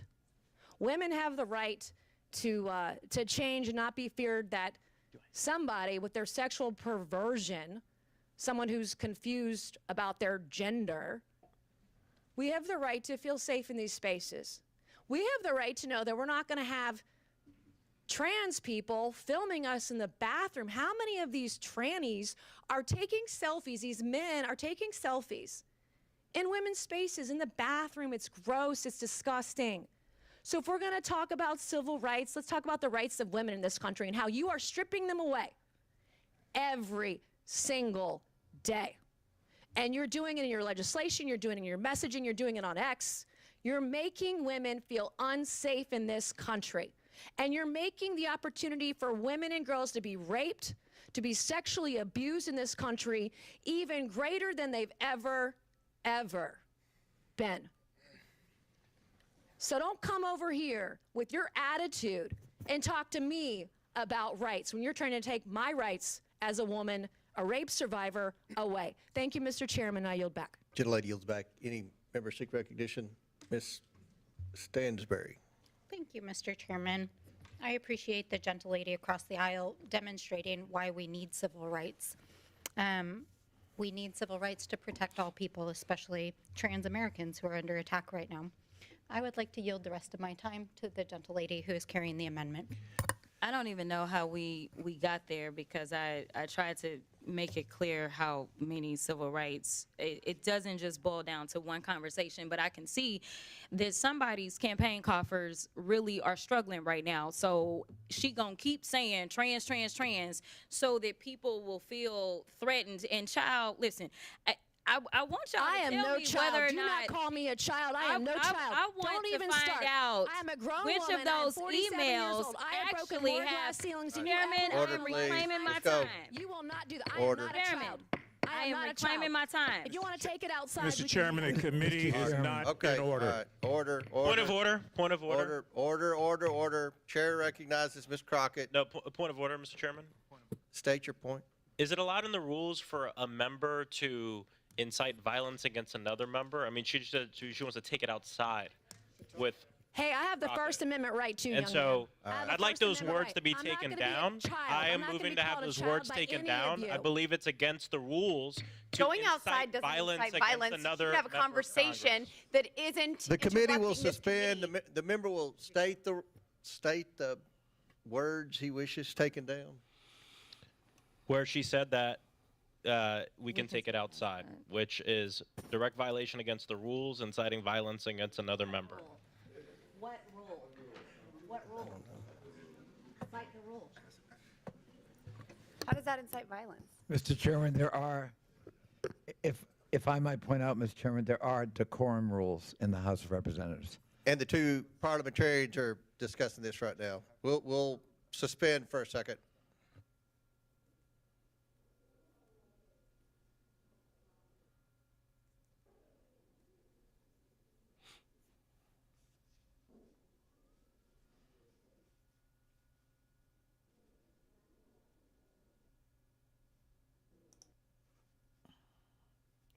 All right. Hold on a second. Hold on. Do that. So that's some more came after that. Some more conversation came after that. But yeah, Nancy Mace. It was funny to me that she did bring up specifically women feeling safe in fitting rooms. She said in fitting rooms. She said in locker rooms, changing their clothes in front of men, going in fitting rooms and men being there. What, you don't want Donald Trump around you? You don't feel safe around? Because they should feel safe in the fitting room. But Donald Trump went in the fitting room. He was convicted of going into the fitting room and sexually assaulting someone, a woman, in a fitting room. And that's your guy. So you want women to feel safe against the guy that you support, who did what you claim you don't want to see done to women. But you support him wholeheartedly. And I'm thinking, is she thinking about what she's saying? Is she thinking? Like, she's saying this stuff out loud, but she's not thinking.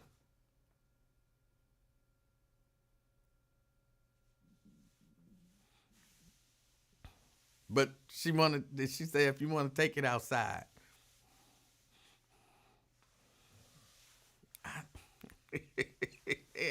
Man, these people wild. They're wild. And these are the people, like, when Trump come up with all of this nonsense, that's what I say. You go, I don't understand what he's doing to make these people go against their own interests. You can clearly see, even though some of her rage was manufactured. But, okay, she believes what she believes. Okay? She feels that way. I believe she really does feel that way. So then how did Trump get your support? How did Trump get your support? This is what you're against your own interests.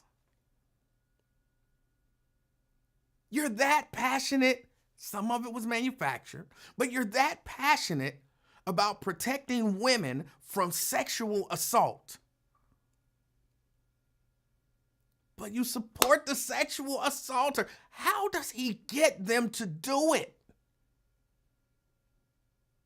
How does he get them to do it? And then these are the people that you say, or that some would say, well, there's checks and balances. He has convinced a lady that's very passionate in terms of protecting women from sexual assault to support him, although he's convicted of sexual assault. What's to convince me that that woman is going to hold to any other principle and stand against him for anything? I ain't even worried about you want to take it outside. That was just some stuff she was saying.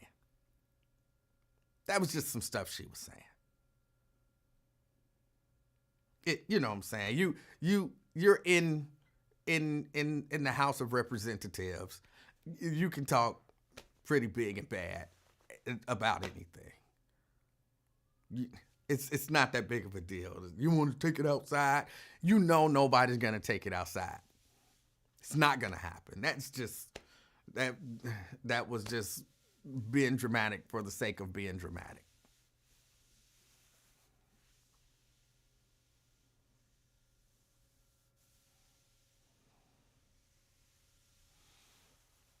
Danny say whiteness is how he does it, but it's not. I don't know that it's just whiteness. I don't know that it's just whiteness.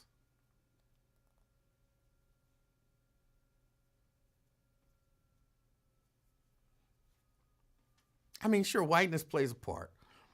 Perceived money, wealth plays a part. But other than that, I don't know what he's doing.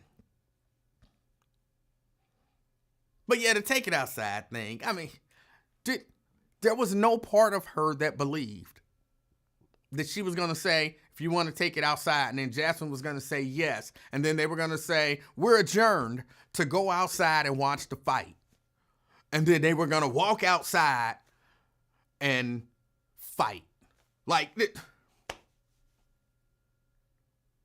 she knows that's not going to happen. If she thought for a moment that was the way that it would go now, if she thought that for a moment, I'm going to say, you want to take it outside? She going to say yes.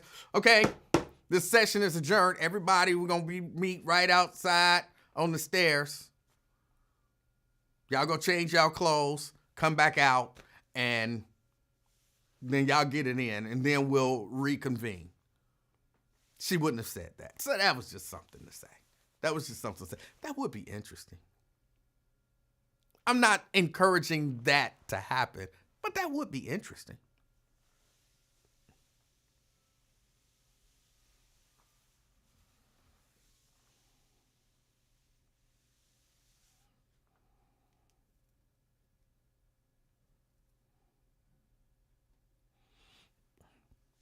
Jerica says it's racism. And they have been waiting to spew along with their feelings of entitlement. I'm white and I say so.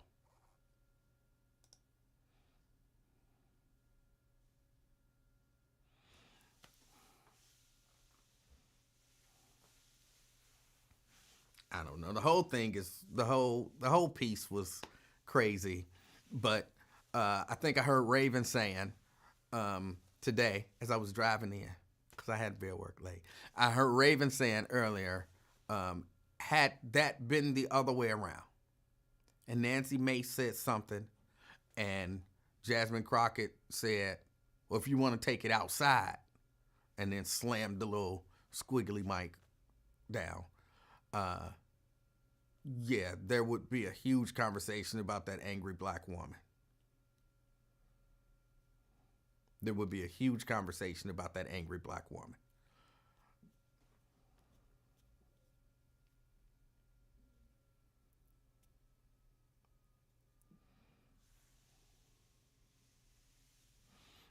Color Me Bird says, I'm thinking anything is possible in the next 4 years. So yeah, we might see that happen.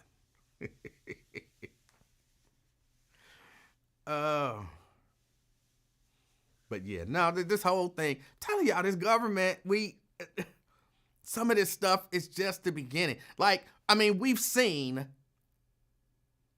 I remember watching stuff in the 80s. I really started watching this stuff when, the whole Iran-Contra thing happened. And that's when I kind of got turned on to, because I remember my great-grandmother. I remember grandma.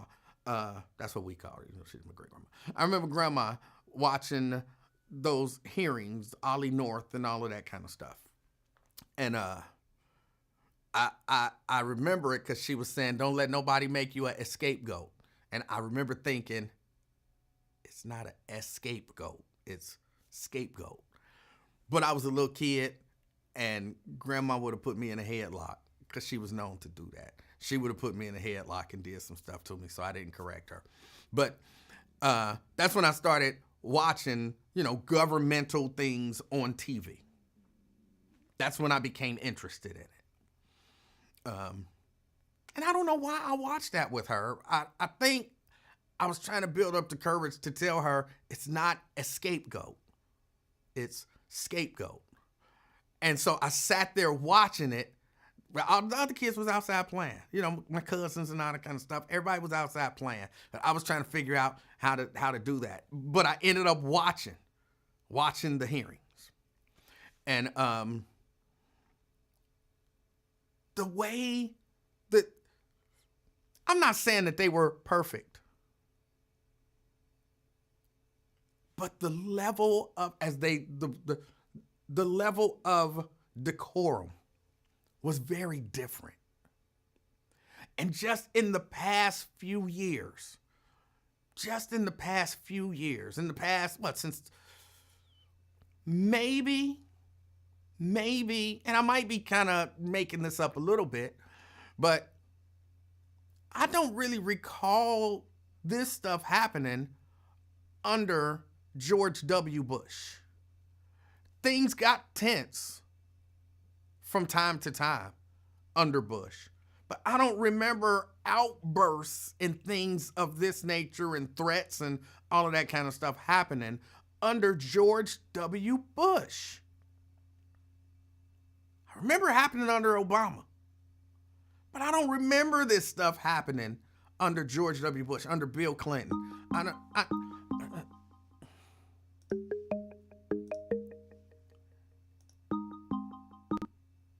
Twin.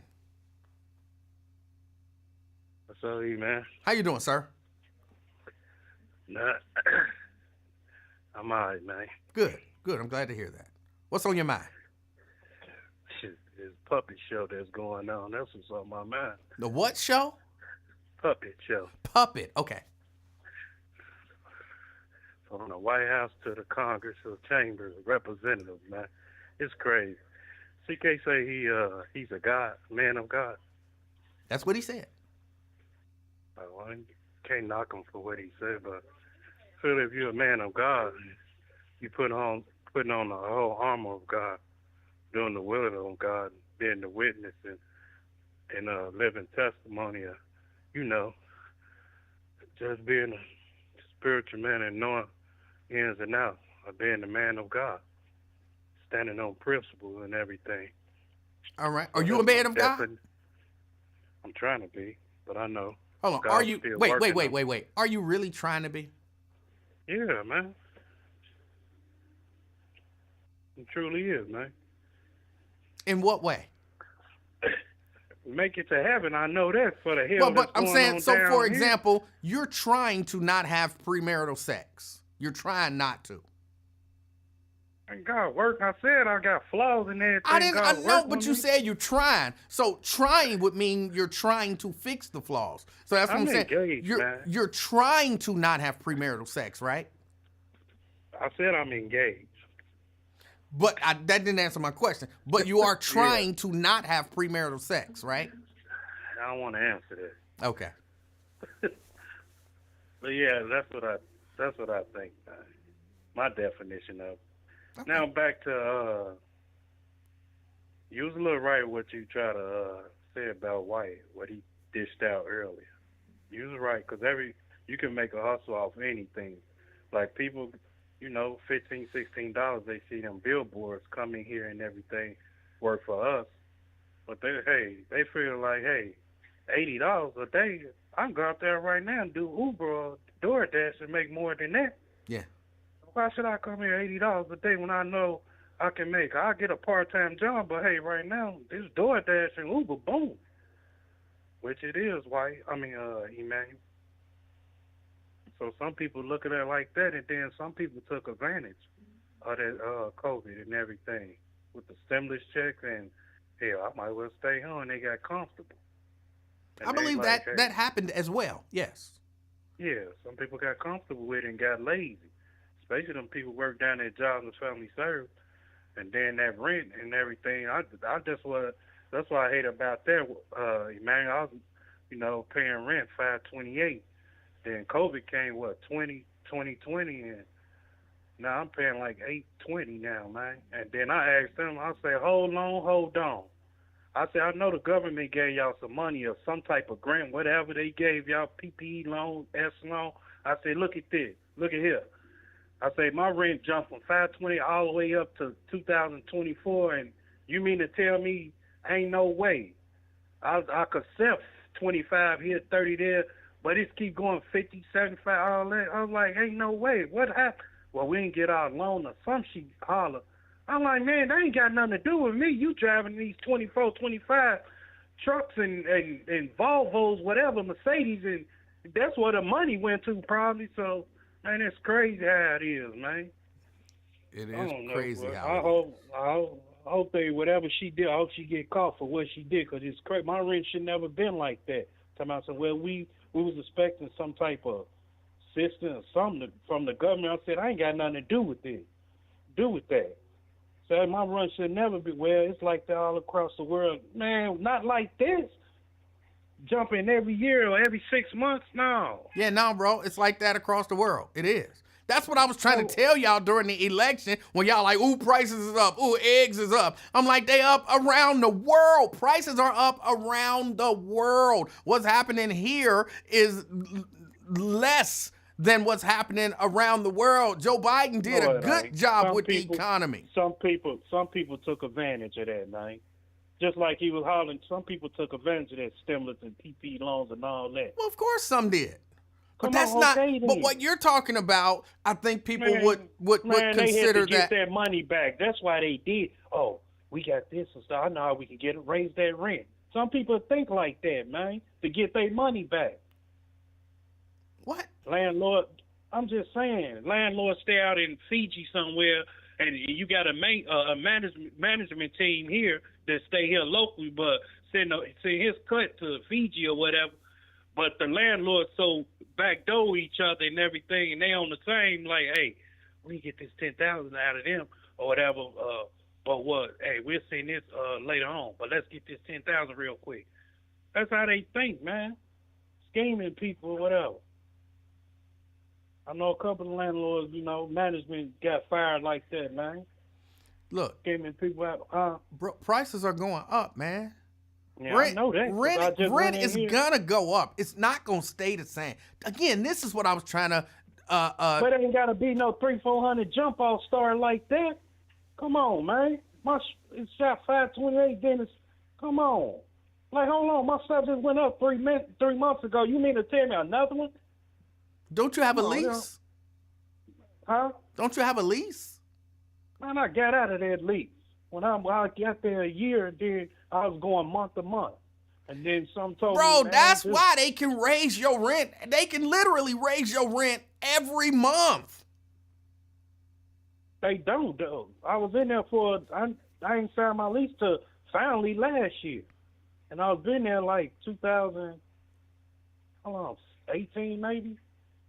Something like that. So I'm like, no, I gotta go. I'd rather go get me a house than y'all keep giving y'all some money. Y'all ain't fix a light bulb up in here. Talking about this and all that. Man, hell with that. That puppy show that's going on, Emanuel. I think, what's that lady name? Nancy Mace. Yeah, that. And that Major Taylor Green. I think both of them should be suspended. What? Hold on. First, it's Jasmine Crockett. She's the black woman. And I think her name is Nancy Mace. She the one who want to take it outside. Now, why would Jasmine Crockett be suspended? I didn't say her. I said her and Major Taylor Green, if you listening. Okay. No, I'm sorry. Look, my bad. I thought you were confusing people because we No. weren't talking about Marjorie No, Taylor because- Greene in any way, No, shape, or it's form. the same episode that's going on from her last episode. Same thing, man. They just want to, what is this? Tag team wrestling or something? No, I mean, she was making a good point. Now I want to see my girl, baby daughter, whatever, going there and see a man changing. No, I agree with it. I don't want to see, but all that coming there outside my neck with that bull crap and everything, no. You ain't going to keep talking to me all reckless. Like she said, if it was on the other shoe, they probably would have, hey, you suspended, Jasper. Something like that, but right is right, wrong is wrong. You ain't going to keep disrespecting me, and they don't see it in their eyes that she getting this her second time. I might go one time, I ain't going to go 2 times, I ain't going to go 3 times. That's how I said they should just be suspended, man. Okay, Or I got a question for you. something. You said you do not want to see, for like what she said, men in locker rooms and fitting rooms and all of that kind of stuff. You gonna say that bull crap with about Trump and all that. Go ahead and say it. But you rather vote for a person that was in the locker room with us. Go ahead and say it, man. Go ahead and say it. I understand. Go ahead. I'm waiting. Can I get it out? No, go ahead and say it, clown. That's what I'm 'Cause saying. know Can what I you get it talking out? about. Let me say it. Let me then. say it. Let me say it. Go ahead, man. So you against men being in locker rooms and fitting rooms with women, but you voted for a dude who sexually assaulted a woman in the fitting room. I was expecting you to say that. So go right back in the explain cheek. that. How are you against it when you voted for it? You ever went to let me tell you this. Would you do that though? Send your baby girl up in there, and she say baby girl 18, Okay. and the man come in there, she say Papa, she 18, she probably call you granddaddy now. Grandfather. So, She's been calling me grandfather for a long time. Well, she'll probably change it in a minute. No. Well, anyway, grandfather, it was a man in the locker room, but he was dressed up, but I seen him standing up at the stall. Will you be okay with that? What? What? I don't even understand the question. I said, say baby girl 18. Okay. A man come in there dressed up like a girl, Okay. but she turn around, she see him standing up pissing and everything. She come to you. Where's she turning Huh? around at? Where's he standing up peeing? I'm saying, say shit, they in the locker room, restroom, whatever. Okay. And she see a man the bathroom wide open. She make a mistake and say the door open by accidentally. Okay. And she see him steady squatting down. She see him standing up. Okay. And she come on, granddaddy, I seen he, she, or whatever. He's supposed to be sitting down. Why he standing up? And you tell her. Wouldn't that be wrong? What be wrong? I don't understand what you're asking me. Wouldn't you say that? Would you agree that's cool for a man to be up in there with your granddaughter like that? I don't think a man should be in there. Well, what the hell you think happening then? But my point is, but you voted for that guy. You voted for him. You're against men sexually assaulting women in fitting rooms, but you voted for a man who sexually assaulted a woman in a fitting room. Listen here, man. You got drug dealers, murders, sexual assault, predators, whatever, in the House of Representatives and everywhere else. And y'all still vote for him, so what's the point? Who?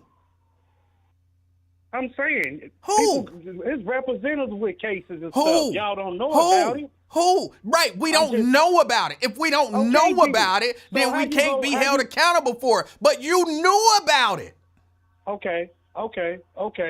Since we know about it, all of us know about it, tell me why ain't nobody doing nothing about it.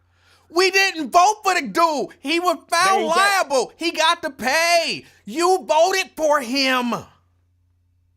You're not getting the point, man. No, you're not getting the point. Since y'all got so much hate or whatever, and y'all got this against that man, Democratic or Republican, whoever. Wait, hold on. So you got nothing. So wait a minute. So you're saying you don't have anything against the dude who sexually assaults a woman in the fitting room? I'm against shit like that. But you voted for it. But you voted for it. You're not against it. You voted for it. You voted for Clinton. Yeah. You voted for Biden. Yeah. Okay. You talked about our drugs. Wait, which one? Hold on. No, which one? No. Clinton or Biden? No. Which one of them was convicted of sexually assaulting a woman in the fitting room? Hey man, check this. Real talk. Check this. You voted for Biden. You voted for Clinton, right?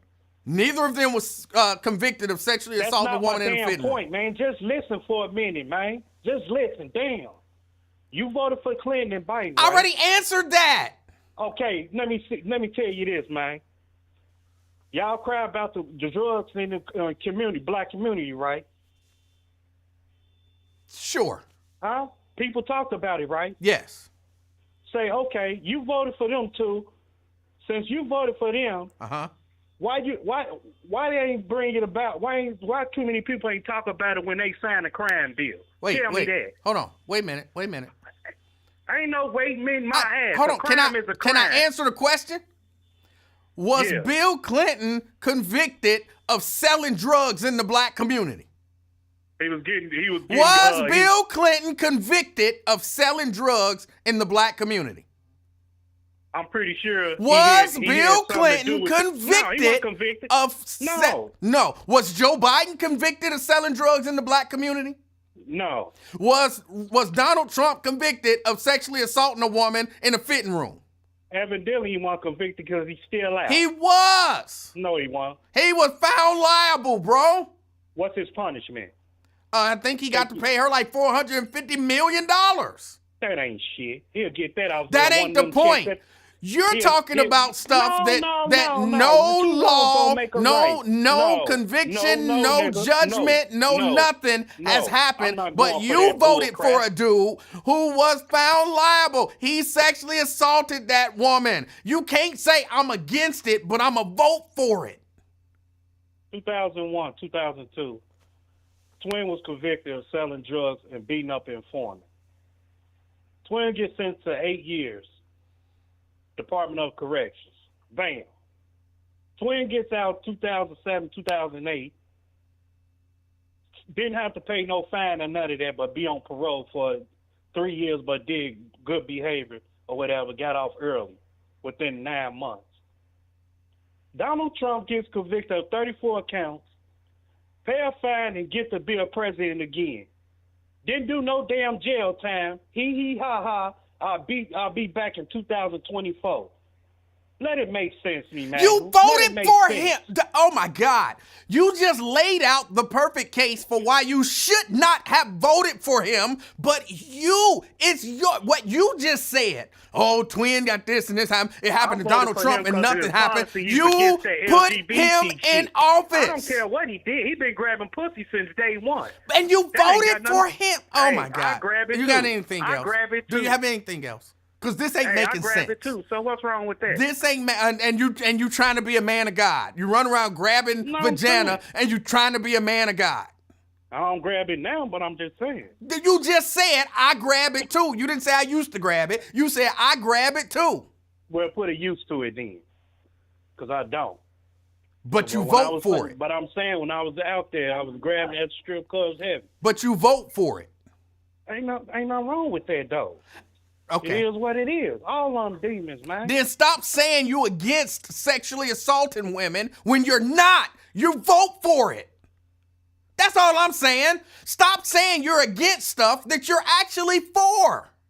So dude got sloppy top and stuff, you voted for him. What?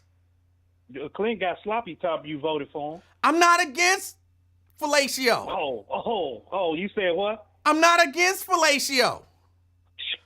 But you say you're against sexually assaulting women in the dressing room, and you voted for it. He's full of it, man. You can't get me on this one, man. Well, I'm not against. When have you ever heard me sit up here and say I'm against a woman sucking a man D? When have you ever heard me say that? So what's wrong with him grabbing that monkey then? Because it was non-consensual. That is sexual assault. Yeah, right. They tell you anything. All of a sudden it come out. Man, I don't believe none of that crap. All right. You believe it. You believe it 100% because you already said you believe it. I wasn't there. You said during this conversation that he do it and he been doing it, which means you know it to be true, you believe it, and you 100% voted for that guy anyway. You can't in 1 minute say, yeah, he did it, and then the next minute when you get cornered, like, I don't even know if he really did it. You know he did it. He said he did it. You know he did it. You still voted for him because you're not against sexual assault or something else. With that cancer and everything, which what's his name? Kennedy. He in control of it, right? Huh? What's his position? Who? Kennedy. One of the Kennedy. Robert Kennedy. The Kennedy. He's nominated for to be over what is it? Health and whatever. Oh, okay. I don't remember. I want to say it's the FDA. It's not the FDA. The vaccines and I'm drawing a complete blank. Oh, what is he nominated for? I don't know what just happened. Food, health, something like that, right? Yes. Okay. With that being said, United States take a dose of probably 10 what is it, food, what you say earlier, food something? Hold on, somebody please put it. I can't believe I can't think of the department that he's gonna be or that he's nominated to be over. I'm completely drawing a blank. You all right. I'm not okay, no, you go ahead, but I got to find it. Otherwise I won't be able to sleep tonight. Okay, you said earlier about the food thing, right? Food 3 or something like that.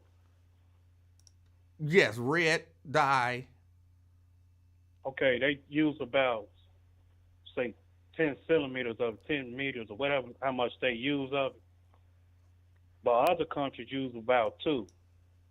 And they feel like that's wrong for what the United States doing. See, what they doing is getting a big hustle off us, Emanuel, off the people with cancer. I believe they got a research for it, but they won't let us know about it. I believe they do. But other countries, hey, we cancer free over here. Why United States trying to kill their own people? And that's sad, man. How they do that? What?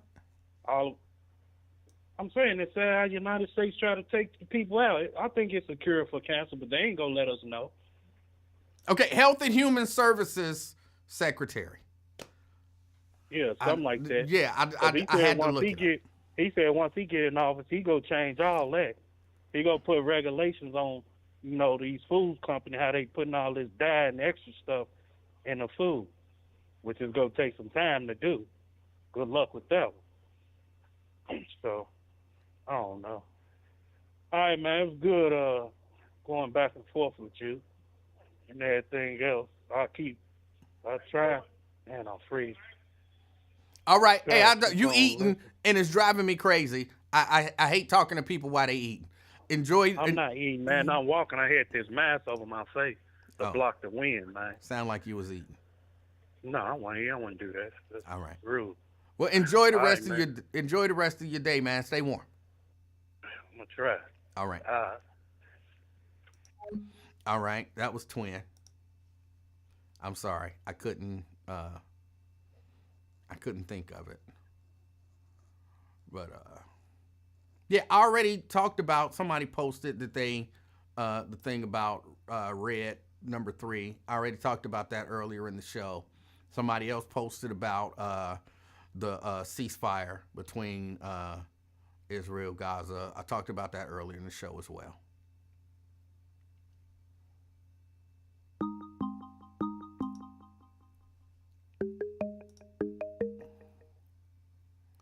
Brent. All right, you brought your energy down, but I need you to raise it back up just for a couple of seconds here. I want you to keep that same energy. All right. What does GTD stand for? That's the only thing that was missing. Oh my goodness! I tell you, the mental gymnastics that he has to twist himself into in order to justify him voting for Donald Trump is absolutely amazing.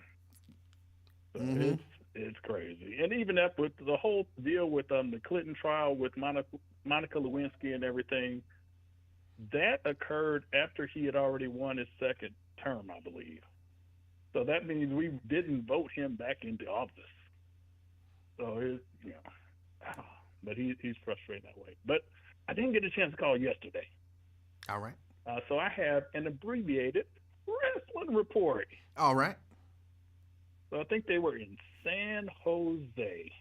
And there's really only one match I want to talk about, and that was, what's his name? Little Kurt Angle. Kurt Angle Jr. What's his name? Shorty G. Yeah, I always wanted Chad Gable.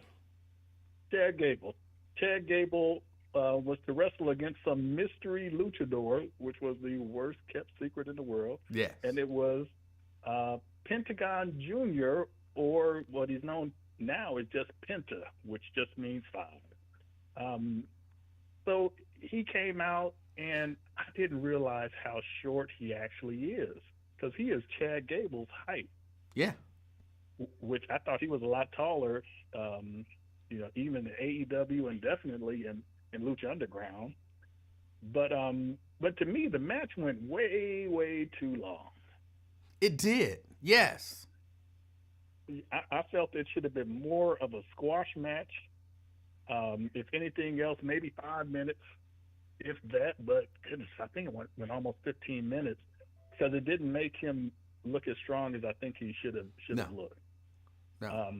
But even after all that, I was about to fast forward through the match and everything, and then my son said, "No, you got to go back," because I was complaining about, well, man, who is going to be his mouthpiece? Because he didn't speak in Lucha Underground. He spoke Spanish. He didn't speak English in Lucha Underground or in AEW. But then I go backwards, and this Joker talking better English than that Ibrahantes dude they had as his mouthpiece. So I'm like, why in the world didn't they let him speak in AEW? But they like the mystery of it, I guess. Yeah. So it should be good from that standpoint. And eventually, I guess his brother will be allowed out of his contract, because I think I read somewhere that. Did they give him 6 more months? Something like that, because he was injured and they get to add on time and the whole deal with that, which I don't like about them being, classified as independent contractors. Yeah, they're not independent. Well, in AEW they actually are because they actually allow them to go out and wrestle for these other federations. So, I give them that leeway. You can't do that in WWE without express written consent. And in most cases they tell you, hell no, I got your contract. But yeah, so eventually Ray Phoenix will make it over there, but in AEW, what he was supposed to have gone over, I think they said Jack Perry's house and tried to start something to get thrown out. I don't know if it was, someone lying or just making stuff up because that's exactly how essentially CM Punk got out of his contract to go over there. So, but what do you think the WWE is going to do with him and his brother once they finally make it there? I don't know, because they don't really focus enough on tag team wrestling. Like, they just don't. So, but maybe, they're going to bring them in and they're actually going to build something around them, a tag team division. And, you put enough people in there, you can get some storylines going. But I hope they don't put them with the LWO. My fear is that they're just going to have more Latino on Latino crime, to where they are going to relegate them to being mid-carders, and they'll be fighting the LWO and then the other Latino faction because they don't. The only people that they have booked not specifically as Latino was Alberto Del Rio, Rey Mysterio, young Rey Mysterio. Mm-hmm. And I'm missing one. Oh, Eddie Guerrero. Yeah. Those were the only three Mexican Americans that they actually allowed them to break out and achieve the heights of WWE. And with their style, and he really didn't wrestle his style of match. It was more of an old school wrestling match with the arm drags and headlocks, and he didn't do all that he could do. Right. That we've seen him do. And I'm glad. I don't like all of that flippy dippy stuff. I'm maybe one of the few, but I don't like all that. Every once in a while, do something. I don't like all that extra. And yeah, it's a different style, and I've seen it from Mexico and of course Lucha Underground and also in New Japan. So to me, it's just a different style, different flavors. Just like when they have two big dudes beating the mess out of each other, it's like, oh, why are you putting two big dudes that can't move, and it's going to be a slow, boring I don't like that either. So yeah, but I think he'll have some great matches, and once I'm surprised they brought him straight up to the main roster.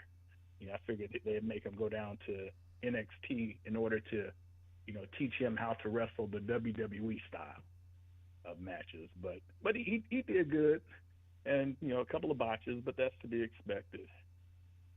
So that's it. My concern is what are they going to do with them? Yeah. And especially with wrestling, really, when you think about it, even at NWA they did have great tag teams. You had the Briscoes, you had the Rock and Roll Express, you had the Midnight Express. The Road Warriors, but then they would always create these, throw two baby faces together and create this team that whoop everyone, like Magnum TA and Dusty Rhodes, or Dusty Rhodes and Nikita Koloff. Manny Fernandez? Who did they have him paired with? They had him paired with what's his name? Ravishing Rick Rude was one when he was a heel. They actually were the U.S. tag team titles, tag team champions, I think. But I can't think of as a face. I can't think of who. Yeah, I'm thinking as a face. He was paired with somebody, and they won the tag team titles. And of course, you had Ron Garvin and Gorgeous Jimmy Garvin. But yeah, they would put teams together. Yeah. Yeah. So, but in WWE, they're just notorious for just throwing two people together and let them win the belts. Which is, like when they had, wasn't it just recently, they had main event Jey Uso, and wasn't that Cody Rhodes who won the tag team belt? I think so, yeah. After just teaming together, and it's like, oh, come on now. You allow those tag team wrestlers to be tag team wrestlers and elevate them to the point to where you can't have two people that have never tagged together be able to beat them. unless there's some chicanery Yep. that happened and everything. But I think that's all I got from the wrestling standpoint. I don't think I have anything else. I think I'm good. All right. All right. And you have a great day. And I will. Oh yeah. What's the website? What's the latest status on this website that you are being an over perfectionist on getting out to the public? I don't know. I'll let you know what the status is at the end of the week. All right. All right. All right. Well, you take it easy, and I will talk to you later. All right. Bye. Y'all, I got to get out of here. I appreciate y'all hanging out with me. Okay, last thing about wrestling and the tag teams. Whatever happened to the days of good tag teams? Sierra, if you want to help me with the website, that would be fine. Send me a message. I'll reach out to you because I do want to get it going. But y'all don't remember the days of the British Bulldogs, the Killer Bees, just tag teams that were tag teams. That was their function. You had the Hart Foundation. Yeah, there were a lot of tag teams that were tag teams. Not just throwing people together. But, all right. Esteban said, blame the lack of territories. Yeah. It's monopoly, basically. They have a monopoly. You got the Road Warriors. I didn't mention those because he had mentioned them. Demolition. For a minute, you had the natural disasters. Can't say that I loved them, but they existed. I mean, you just had teams that were teams. That was their thing. And then they broke them all up. I want everybody to get out, enjoy yourself. Again, it's cold out there. Stay warm. Jerica says, why do you keep skipping over my questions? What questions? I didn't see any questions from you, Jerica. Y'all don't understand that it's, I'm a one-man show now. I don't have Raven Mundy or Dave Stinger to help me out and do some of the stuff, so I had to do it all. And so I miss comments. Their entire conversations go by that I don't get an opportunity to read a single comment about. So if you will read, I'm trying to go back. I don't see anything from you. So you asked a question apparently a long time ago. If you will retype your question, she says, what happened to Glow? I don't know. Which Glow are you talking about? Because there was the Glow that was earlier, like in the was that the 80s, the late 80s to the 90s, or that existed. I don't know. And then they brought it back and they did a whole big thing about it. I don't know what happened to it. It was terrible. That's what happened to it. It was terrible. Women wrestling is usually not good. Sorry if you a woman wrestler, women wrestlers. Women wrestlers is usually not that good. To me. But, sometimes it's okay. And sometimes you can get behind a character here or there. But for the most part, like, I fast forward through a lot of women's matches. It's way too many botches in them. Botches just mean they messed up. There's way too many mess ups, and they stuff, even though we know, what I'm saying, I don't want to say choreographed because it's not choreographed a lot of the time. Some of it is, but it's not necessarily choreographed. A lot of the stuff they do, they're way too careful, and it just looks bad. So, yeah, it was bad.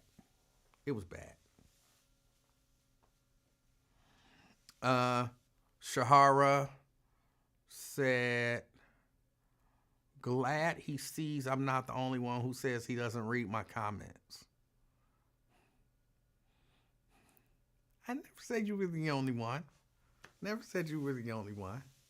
I kind of like it when y'all say that, even though I feel like y'all saying it with a hand on y'all hip and y'all neck is, doing the thing. I feel like that's how y'all saying it. Like, you not gonna read my comments, you know what I'm saying? Instead of like, hey, you might have been busy and missed my comment in an understanding way. Y'all saying it in like I'm intentionally ignoring y'all type of way. And I don't like that. It's offensive to me.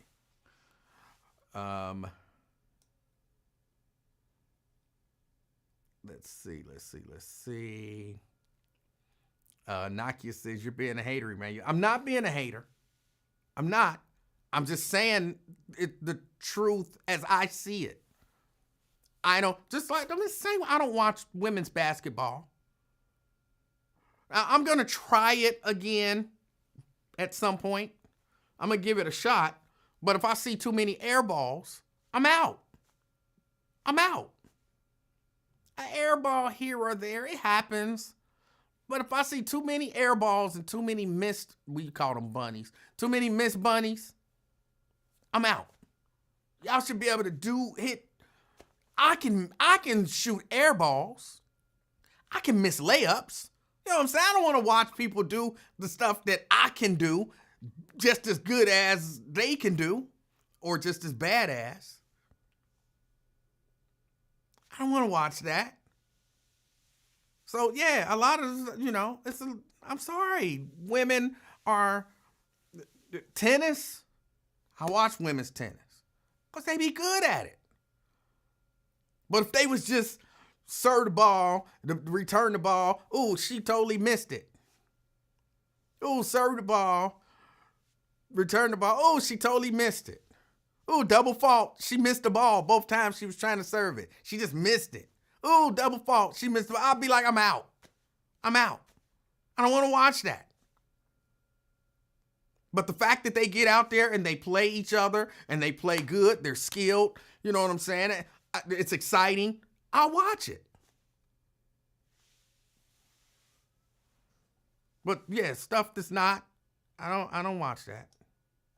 I don't watch that.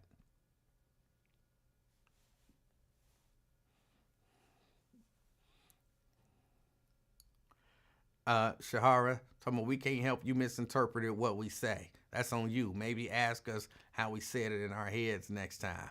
I'm pretty sure I'm interpreting it correctly.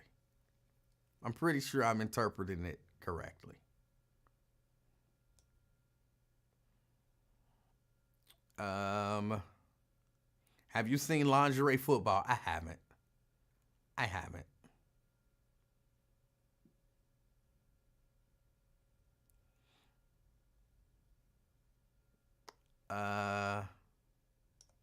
I know another host who purposely overlooks my comments, so there's some PSTD there, or PTSD.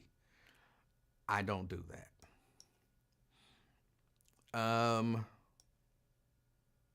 He only read mine when he feel like slandering me. I try to read everybody's when they come through if I have something to say about it. And you always think it's slander. You like Trump. Rich people don't, appreciate just regular people stuff. I don't think you're able to read our minds, sir. I don't have to read your mind. I understand women.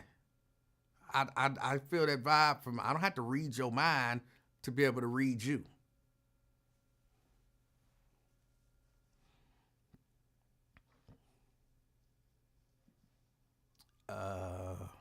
Twin asks, are you a real person, E-Man? I'm a real person. I am a real person.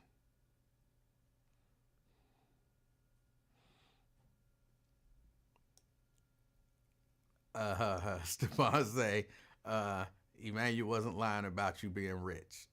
I don't lie.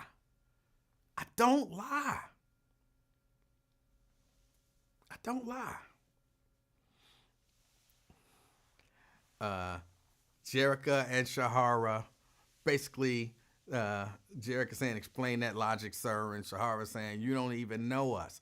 I don't have to know you to read you. I don't. I don't. Ron says, what you mean regular people? She's rich. So she don't really thoroughly understand the struggles of regular people. And so, you know, how rich people are used to people giving undue deference to them. So, you know, for some rich people, if you don't automatically go in with a certain amount of deference, then you're slandering them. You know what I'm saying? So, yeah, that's what I mean. That's what I mean.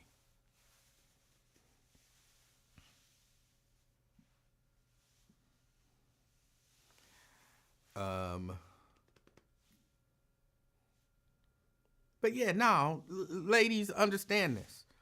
And I'm trying to get off of here because I don't want to get booed again for telling the truth about women. That happens to me from time to time. But as men, as much as we as men deal with women, we don't have to know you to understand, you know, certain things that you see and certain things that you know what I'm saying? Like you see a certain thing and you know how it's said. I don't have to know you, but I can tell that, you know, by what was typed, I can see the attitude in it. I can see the attitude in it. Sir, read the room. Some people don't know what deference means. Everybody in here know what that means. Everybody know what that means. Stop it. Nakia says, we are all very different. You're all very different, but you're all very similar as well. You're all very similar as well. I mean, sure, we're all humans are different, but we all have a lot of similarities. Women, yes, you're all different, but you have different similarities. Like, you wouldn't type that if you ain't typing it like that. You see what I'm saying? So I don't even have to, you know, certain things, you know, by what's said, then you can tell the way it's said. Otherwise, it wouldn't be said. Something else would be said. See what I'm saying? Am I going to the Dr. Umar Forum? Probably not. I don't even remember when it is, but I'm probably not going. But you never know. When is it? When is it? I thought it was like the 18th or something like that in February. I might go. It all depends. If it's cold, I'm not going. I hate the cold. So if it's cold, I'm not going.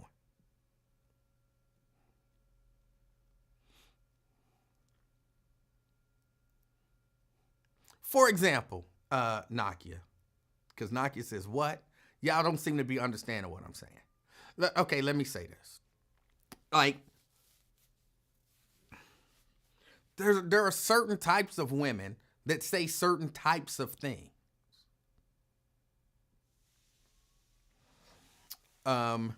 Jerica says, I said you skipped my comment. I didn't say Ian, you skipped my comment. I don't think that you just said you skipped my comment. What you said was, so you just gonna ignore my question or something of that nature. I don't remember verbatim, but it wasn't just, oh, you skipped my comment. Did you not see my comment? Or then it was, oh, so you're just not gonna answer my question. See, that's what, like somebody would type, I think you may have missed a question I asked you, or maybe you missed my question, so let me ask it again, or something like that. But there's a difference between that and, oh, so you're just going to ignore my questions. See what I'm saying? There's a difference, and you can tell. You can tell by what's being said. You know what I'm saying? You can tell. I don't have to know you when I see that. Oh, you just gonna ignore my question. I know. Now, there's another woman on here who Like Janice wouldn't type that. Janice wouldn't type, oh, you just gonna ignore my questions, huh? Janice wouldn't type that. She's different. She's different. It's not better or worse. It's just different. And as a man, I've been around enough women to be able to read a lot of y'all and understand who y'all are. Understand who y'all are. That's it. It's not bad. Why y'all think y'all so mysterious? Why do women, you're not mysterious. You like somebody else. Slightly different, but you just like somebody else.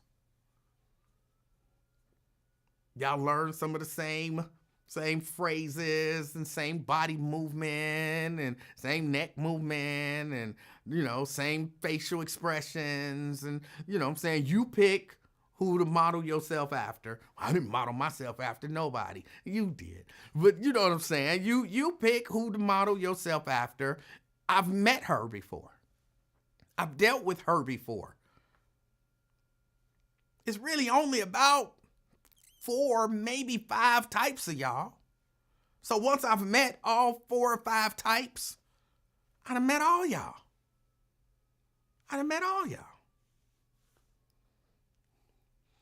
Myos, I do not move my neck when I talk. You was moving your neck while you was typing that because you did it in all caps. That is a neck moving, typing message. You was moving your neck while you was typing that. But just for the record, them chicks that don't move their neck when they talk, that's one of the types. That wouldn't be the sole characteristic, but that's one of the types.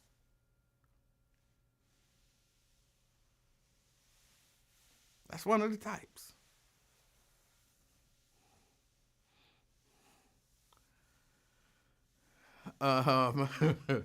Tria told me you should try it. She did it while she was typing that. It's involuntary. She didn't even feel it happening. She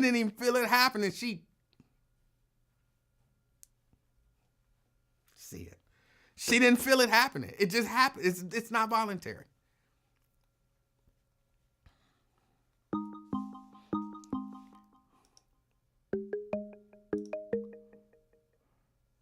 Jerica?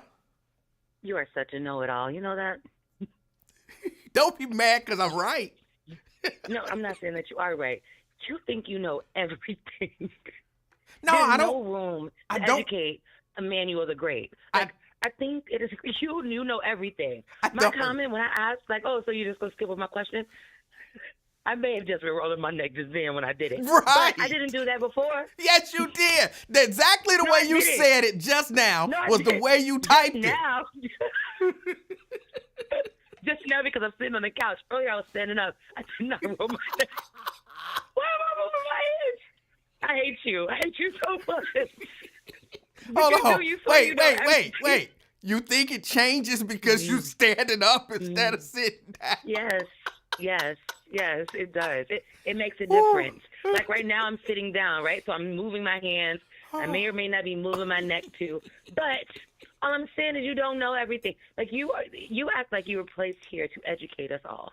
Some need the education. Yeah. I ain't gonna say no names, But others we are intelligent as well, and we have different perspectives. Yes. But it doesn't mean that our perspective is wrong because it's different from yours. I didn't say it you was. don't know all women. Say that again. You don't know all women. Hold on. Let me correct you there.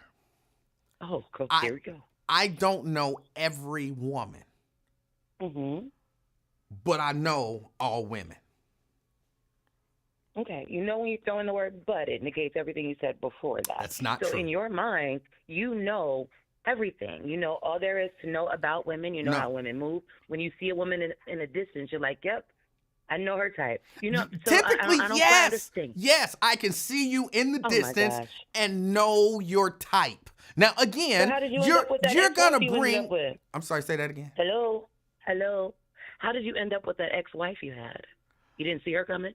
I already told y'all I made some bad decisions. Just because, Okay. it don't mean I didn't see it. I just made a bad decision. Oh, okay.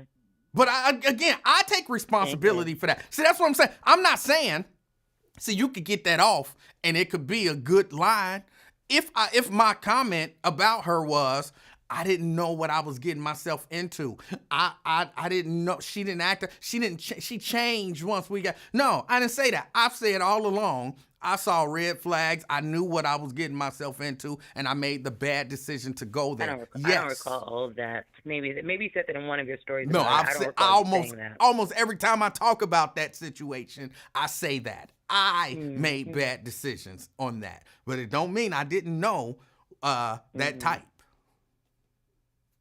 Whatever, I don't agree with what you're saying. Not to mention, but, and in all fairness to me, I was much younger then, and so I was not as aware. I hadn't paid as much attention to all of the women. So, yeah. you just gave yourself an excuse and patted yourself on the back and said, you know what, I may have done this wrong, so let me excuse myself. Is that what you're saying? No. I'm not Okay. excusing myself. I'm just saying I did make those bad decisions, but in doing that, I learned. I mean, it's like with anything else. The more you do a thing and the more you pay attention, the more you learn. So I'm just saying I'm much better at, even though I knew then, I would, on a more granular level, I would know even more. Okay. All right. I still don't agree with you. I don't believe that you just know every type of woman that there is to know, because like you said, you don't know all women. It's only you like just know 5 the types of women. Right. I just don't agree with you. But yeah, that's what I wanted to call in and say, because you're a know-it-all. I don't know it all. I want to be clear about that. I don't know it all. I know a lot of How often are you incorrect? If we're looking at percentage, what percent do you think you're correct in? Over my lifetime so far? Yes. I don't know, probably about 6.3%. I'm gonna slap you. Okay, all right, good. And a whole lot of that was when I was little. I ain't know nothing then. But you know what I'm you were saying? a smart aleck because you were trying to get your grandmother, because she was saying things grammatically incorrect. You probably should have got beat when you were a kid. But I didn't do it. Your mouth was I probably didn't. so Hold smart. on. I didn't But do you it. thought it. But you thought it. I did think it. Exactly. But I didn't that's why do you it. behave the way that you behave now. Because she That's would why they have call put you me in. extra. She would have put me in a headlock. She used to put me in headlocks. Well, you put your granddaughter in a headlock, so that makes sense. I don't think I've ever. No, that's not true. I have put her in a headlock. But Jerica, the bottom line of this conversation is, you think you know everything, and you don't. No. But you won't admit to it. No. To yourself. The bottom or to line, others. if there's one takeaway, I was right about you rolling your neck when you typed that message. No. You weren't right at that moment. You were right when I repeated it on this airway, because I did roll my neck and I used my hand gestures. But before, it was just like, oh my God, is he skipping over my thing? And I was like, you just continue to skip over my question. Very simple. Just No, like that. stop it. I promise. Stop it. It don't change from, oh, you'll just continue to skip over my question to, oh, you just not going to read my question. It don't change like that. No. It does. It depends on the energy at that moment, right? Because it was not too long after you were talking about the wrestling report, which I was very calm in. If you would have called me a few minutes before when you were talking to twins crazy ass, it would have been do you see my comment? It would have been the neck roll. But I was very calm at that moment. And then when I called you just now, right, I'm sitting on the couch, I was a little elevated. So, yes, the neck action did roll. I guess I just didn't recognize it. I do it without thinking. But in that moment, no, I did not. Okay. If you say so, I believe you. Yeah. Okay. That's all I wanted. Have a good rest of your evening. You do the same. Bye. All right. I don't know everything. I know a lot of stuff, but I don't know everything. But fellas will tell you, you can see a woman down the block. If you can see her 2 blocks away, you can see her coming. And you already know the attitude she got. You ain't talked to her. You ain't heard her say a word, but you can look at her and you know the energy she coming with. You just know. That's not some magic trick that I have.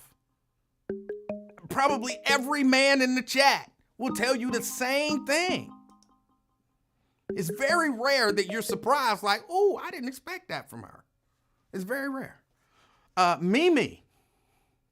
I do not move my neck when I talk. Just for the record, you're not moving your neck right now, but you're working really hard to not do it. You're really, that's why your words were broken up like that. She hung up. That's why your words were broken up like that, because you were working really hard to not move your neck. That's why it sounded like that. It's almost robotic. I do not move my neck when I talk, because you had to really focus to not move your neck. If it would have been more natural, you'd have been saying, I do not move my neck when I talk. But if you could tell, like, I'm going to focus. I'm not going to move my neck. I do not move my neck when I talk. You had to really focus. I'm telling you, this ain't nothing new. I'm not a magician. I don't read minds. It's something every man in this chat has dealt with enough women that I can see you 2 blocks away and I know the energy that's coming. I'm telling you. And it's very rare that you come and the energy is different and you like, oh, I didn't see that coming. Very rare. So I don't know it all. Even though if I did, I wouldn't have a problem telling you I did. I wouldn't, but it's the truth. It's the truth. I do not move my neck when I talk. Like I told his ass, that was what happened just now. That was what happened. I'm telling you, that's what happened. That's why she couldn't, because she couldn't, focus and hold it for that long. So she had to say it, not move the neck, and then hang up real quick so she could move the neck. I told his ass. I don't do a good neck move. I'm not a woman.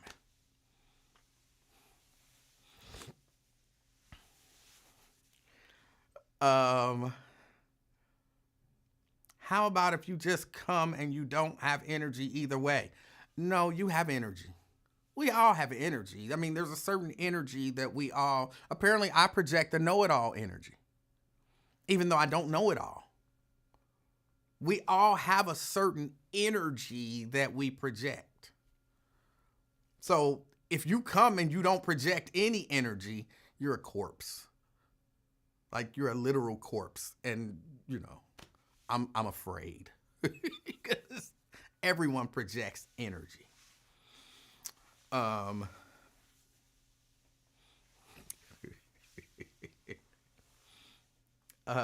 every woman is Miss Van Zant or Tabitha. I don't know who Tabitha is.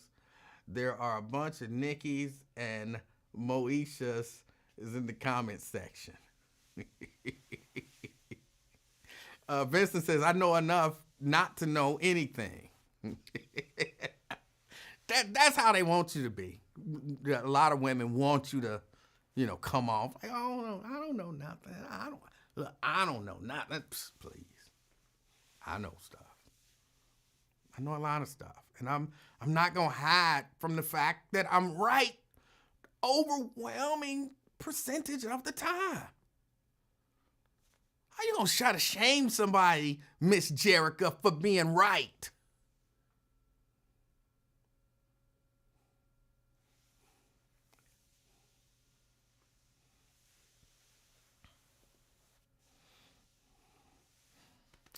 All right, y'all. I really do have to get out of here. I appreciate y'all hanging out with me. I really do. I appreciate y'all. You know how often we dumb ourselves down to stroke y'all little egos. Why? Why? Why would you do that? One of the things that I love about Mrs. Livingston is she knows a lot of stuff. She know a lot of stuff. Who wants a dumbed down woman? I don't know. Okay, I might know of one. I might know of one that wants a dumbed down woman. But I don't know of a single man, not a single man that I, kick it with, hang with, talk to on a regular, one that I talk to on a regular basis, but he calls me. I don't call him. But other than that, I don't know men that want a dumbed down woman. Don't stop doing that. Stop. If you are dumbing yourself down, stop. Stop. Hold on. Shahara says, are you going to teach all these impressions about women to that little baby for when she grows up? She's going to develop an energy. I already have an idea of what it's going to be. And people going to see her coming from 2 blocks away. And no, because there's only 5 types.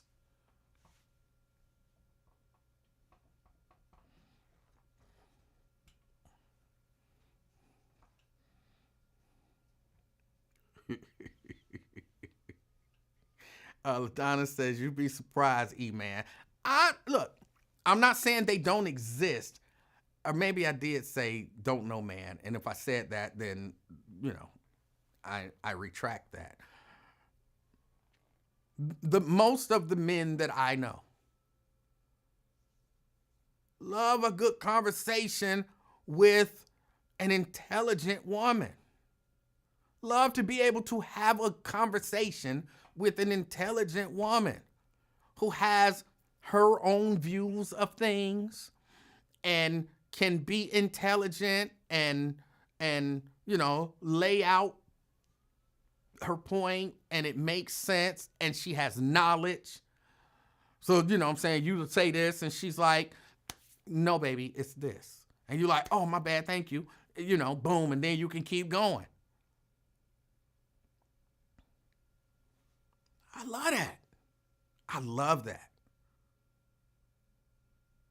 Sometimes I'll be talking to people and, this is happening and this happened and this, and then this. Now, if you do this and so and so forth and, because so-and-so and no, baby. He said that. She said that. Something, some news event or just some knowledge that this person has. And you're like, oh, thank you. Yeah, she said this and he said that. And you're like, I'm glad this person is with me to correct me, to, help me keep it straight. Because, it's not a lack of knowledge. You make a mistake. Like when I said 2024, I don't not know that it's 2025. Is it sometimes you make a mistake? So I don't really consider that, oh, I was wrong. I made a mistake. And so if I'm sitting like, okay, and so for 2024, and she's like, no, baby, 2025. Like, thank you. 2025. I'm like, thank you. I appreciate that I got somebody who don't mind correcting me, being intelligent, who can help me, who I can say, ooh, I'm not all of that knowledgeable in this area. And she's like, oh, no, I know all about that. What you need to know? Well, what happens if But no, when this happens, then these people do this and then that. And so this is what happens. So you're like, oh, okay, thank you. What? Who don't want that? Who don't want that? Nakia says, so you're looking for more of a mother. And see, that's a woman thing. See, you just kind of labeled yourself in terms of the kind of woman you may be. See, that's women dumb themselves down because it's their, not all, this don't apply to all women, but there are women who dumb themselves down because their view is that a woman should be dumber. Because, oh, he wants a woman that's knowledgeable. He want a mama. No, he just wants somebody that's knowledgeable. But there are women out there that look at that and they like, why would a man want an intelligent woman? She's supposed to be like, no. So, Nakia, you just kind of told on yourself just a little bit. That's not wanting a mother. That's, but then there are women who, oh, I got to dumb myself down for him. He didn't ask you to dumb yourself down. You felt like dumbing yourself down because that's the role that you think a woman should have. Don't blame him for that. He never asked you to do that. I don't want to be like his mama. That's something in your head, not his. Don't take your thoughts and feelings and try to put them on him.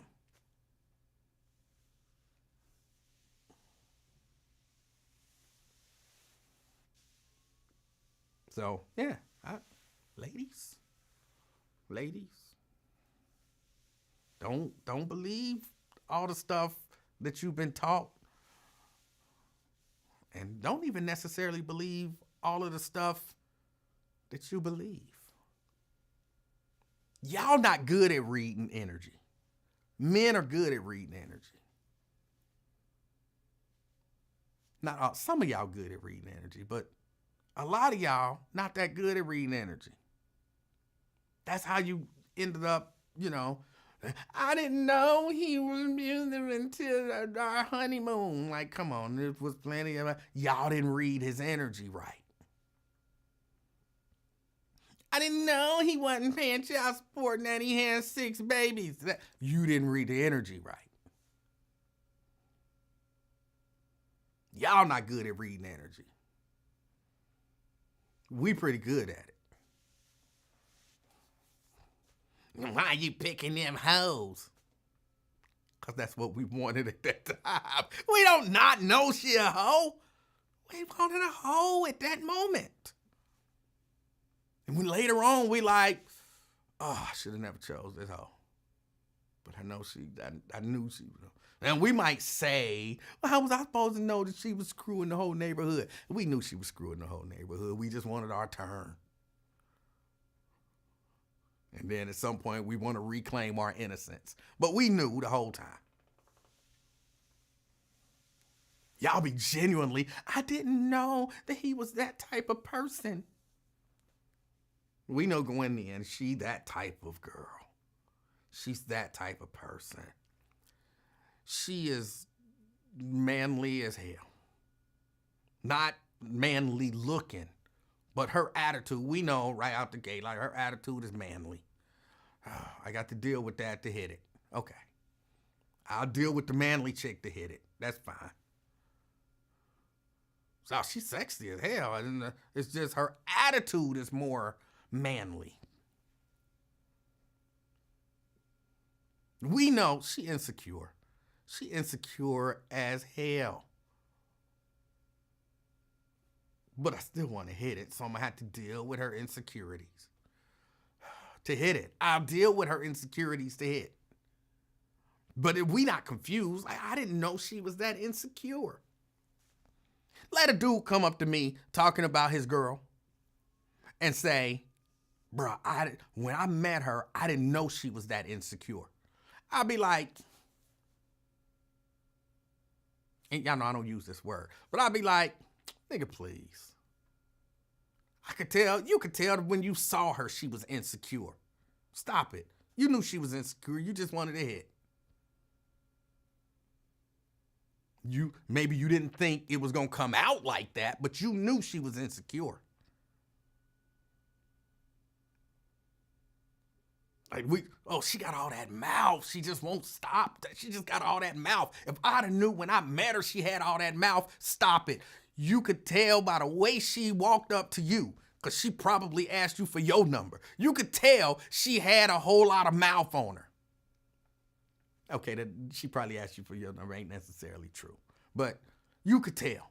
You could tell she is one of them chicks that's just got a lot of mouth on her. And not in a good way. You know what I'm saying? She don't have a lot of mouth on her in a good way. She won't, and y'all know I don't cuss. She won't shut the fuck up. Like, she just keeps shit going. Everything is drama and just, but you knew that when you met her, but you still wanted to hit. So you thought, what?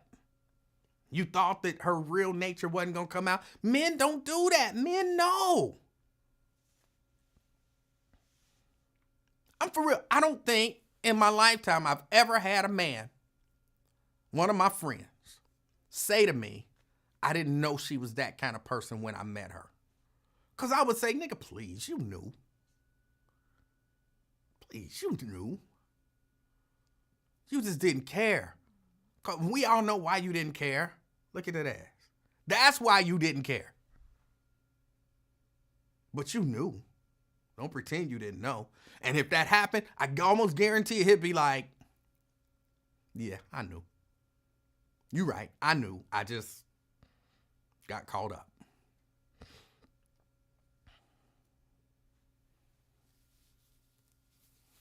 So yeah, women be the ones claiming they didn't know. Well, technically, I guess men claim they didn't know too. But again, that's just to reclaim innocence. That's to reclaim innocence. You're right, Vincent. You're right. I need to stop.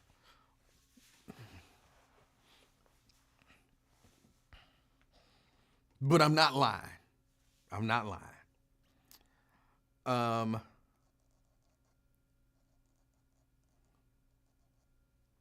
Twin says, did he say he never had a man? Bro, just call Transveta. Call Transveta. Get it out you. Just get it out you. Live your truth. I clearly said, I've never had a man that I hang around with say this. How do you turn that into something gay? Unless you gay. Closeted. Just call Transveta, bro. Just call her. Or him. Or whatever. Just, oh no, you said Transveta is not. So you just living, because you said Transveta is not alive anymore. So you just living a life of regret, thinking about what could have been. I hate that for you, bro. I hate that for you.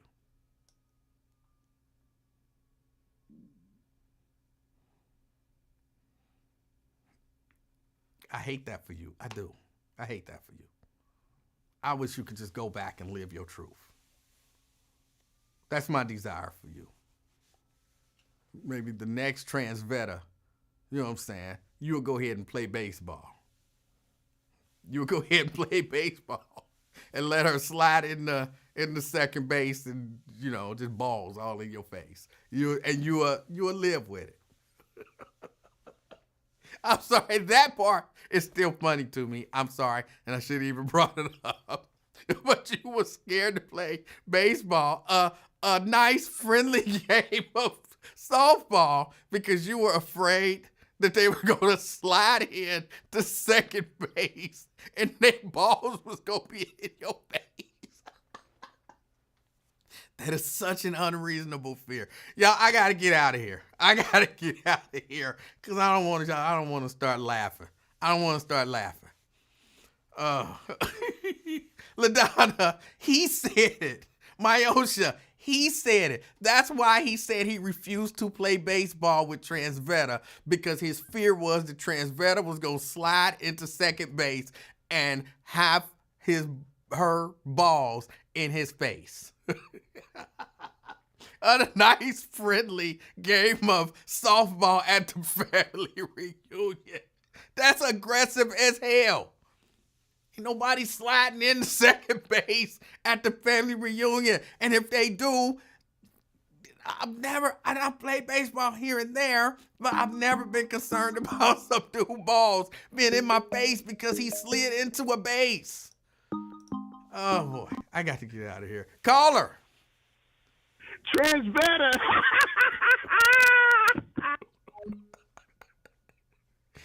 Oh boy, I got to get out of here. I don't make this stuff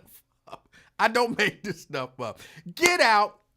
No, don't get out. Stay in, stay warm, and as always, do me one favor. Be the reason that somebody smiles this evening. Till next time, I'm out, y'all.